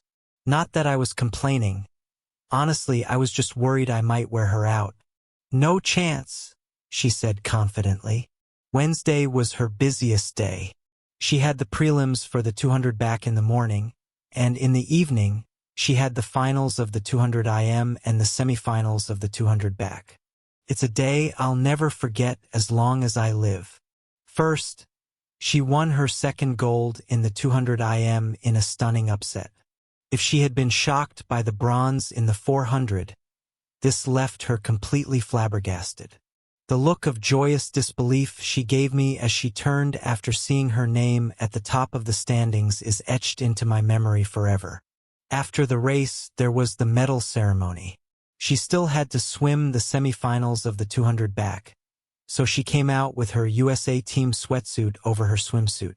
I watched, delirious with joy, as she proudly wore the gold medal and they played the national anthem. Then she headed for the locker room to get the sweats off and prepare for her other race, except she took a detour up into the stands. The USA swimming contingent had a section, parents, friends of the swimmers, and other swimmers not competing on a particular day all sat together. As she approached us in the stands, her teammates were all cheering and screaming for her, as were Jenny and her parents, of course. But it was in front of all this that she did what she did. She came up the stands, stood in front of me, reached behind her, and lifted the gold medal off her neck. She leaned over and put it on mine. She smiled and said, "I told myself before I even got here that if I was fortunate enough to win two, the second one was yours." Then she kissed me and disappeared back into the stands. I was absolutely stunned. I couldn't believe it. She gave me her gold medal. I was incoherent. I sat there in a stadium filled with 20,000 people and unashamedly bawled my eyes out. Jenny, sitting next to me, rubbed my arm, grinned and said, "That sister of mine is a good egg, isn't she?" "You can say that again," I managed to sniffle. Jenny laughed. "I don't have any gold medals for Alex, so he'll have to settle for my love, except I gave him that a month ago." "Oh, Nora and I swapped that way back in December," I said. "I know," she replied. "She told me. She also told me you're, quite the stud." She giggled, and I just blushed. "That's probably why she gave you the gold medal," Jenny teased. I blushed harder. When Nora finally emerged after swimming the 200 back semifinals, I almost started to cry again. "You didn't have to do this, you know," I said, my voice still thick with emotion. "I know," she replied, "but I wanted to. Look, do you realize how much better I've gotten as a swimmer since we started going out? I draw strength from you. I'm going to win the 200 back tomorrow, and our relay team looks really strong. So I could leave here with 4 gold medals," she said, eyes shining. "I don't win 4 gold medals without you, no possible way. Part of these are because of you. You deserve at least one of them." I didn't know what to say to that. She did, though. "I have no races tomorrow morning. Take me to your room. We need to celebrate." She won the 200 back the next night. Then she and her teammates won the medley relay the following night. She was voted USA Swimmer of the Meet by her teammates. The next couple of days immediately after the swimming events wrapped up were a whirlwind of interviews on American TV. She told the world about what she'd achieved. "So, what are you going to do with all those medals?" the interviewer asked. "I don't know," she giggled. "For gold and 1 bronze. I guess I'll need quite a display case." "Yeah, well, I don't have all of them," she continued. "I only have 3 of the gold medals. The one for the 200 IM I gave to my boyfriend." She beamed like the sun when she said it. Backstage watching, I beamed too. The rest of the Olympics were more relaxing. We got to go out and see a lot of the other events, and we had more time alone to explore Paris. It was then, walking through Paris on a gorgeous evening, that it all came to a head. "I've never asked you this," she said, looking up at the stars. "Are you planning on going to graduate school?" "Not right away," I said. "I'll have the credentials and expertise with just my bachelor's to get a good job. Eventually, I'll go for a master's and probably a doctorate, but part-time after I get into the working world." "So I'll be in med school, but you'll be working?" she asked. "Yep." "Good. If at least one of us is entering the workforce, well, that means we can get married right after college," she said casually. I stopped walking. An explosion went off in my brain. She got about 10 feet ahead of me, realized I wasn't beside her, and stopped, turning around. She was grinning. "Something wrong?" she asked innocently. "Well, that sounded like a proposal," I said, still trying to process what she just said. "Is it okay with you?" she asked, coming back to stand in front of me. "Well, aren't I supposed to do that?" I laughed. "You can when we make it official." She grinned and waved her bare left hand at me. "You know, when you put a bit of sparkly stuff on this finger here, then you could do it properly." "Nope, you're not shy," I grinned. "Never was," she grinned back. "What did I tell you on our first weekend together? There's no way I'm letting you go. I plan to grow old with you. Is that okay?" "Okay? How about fantastic?" "Good," she grinned.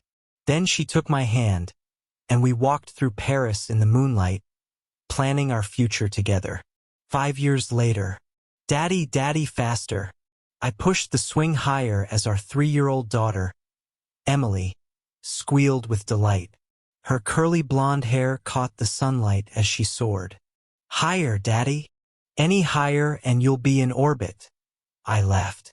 From the bench nearby, Nora watched us, cradling our 6-month-old son, David, in her arms. The afternoon sun glinted off her wedding ring as she waved at us. So much had happened in 5 years.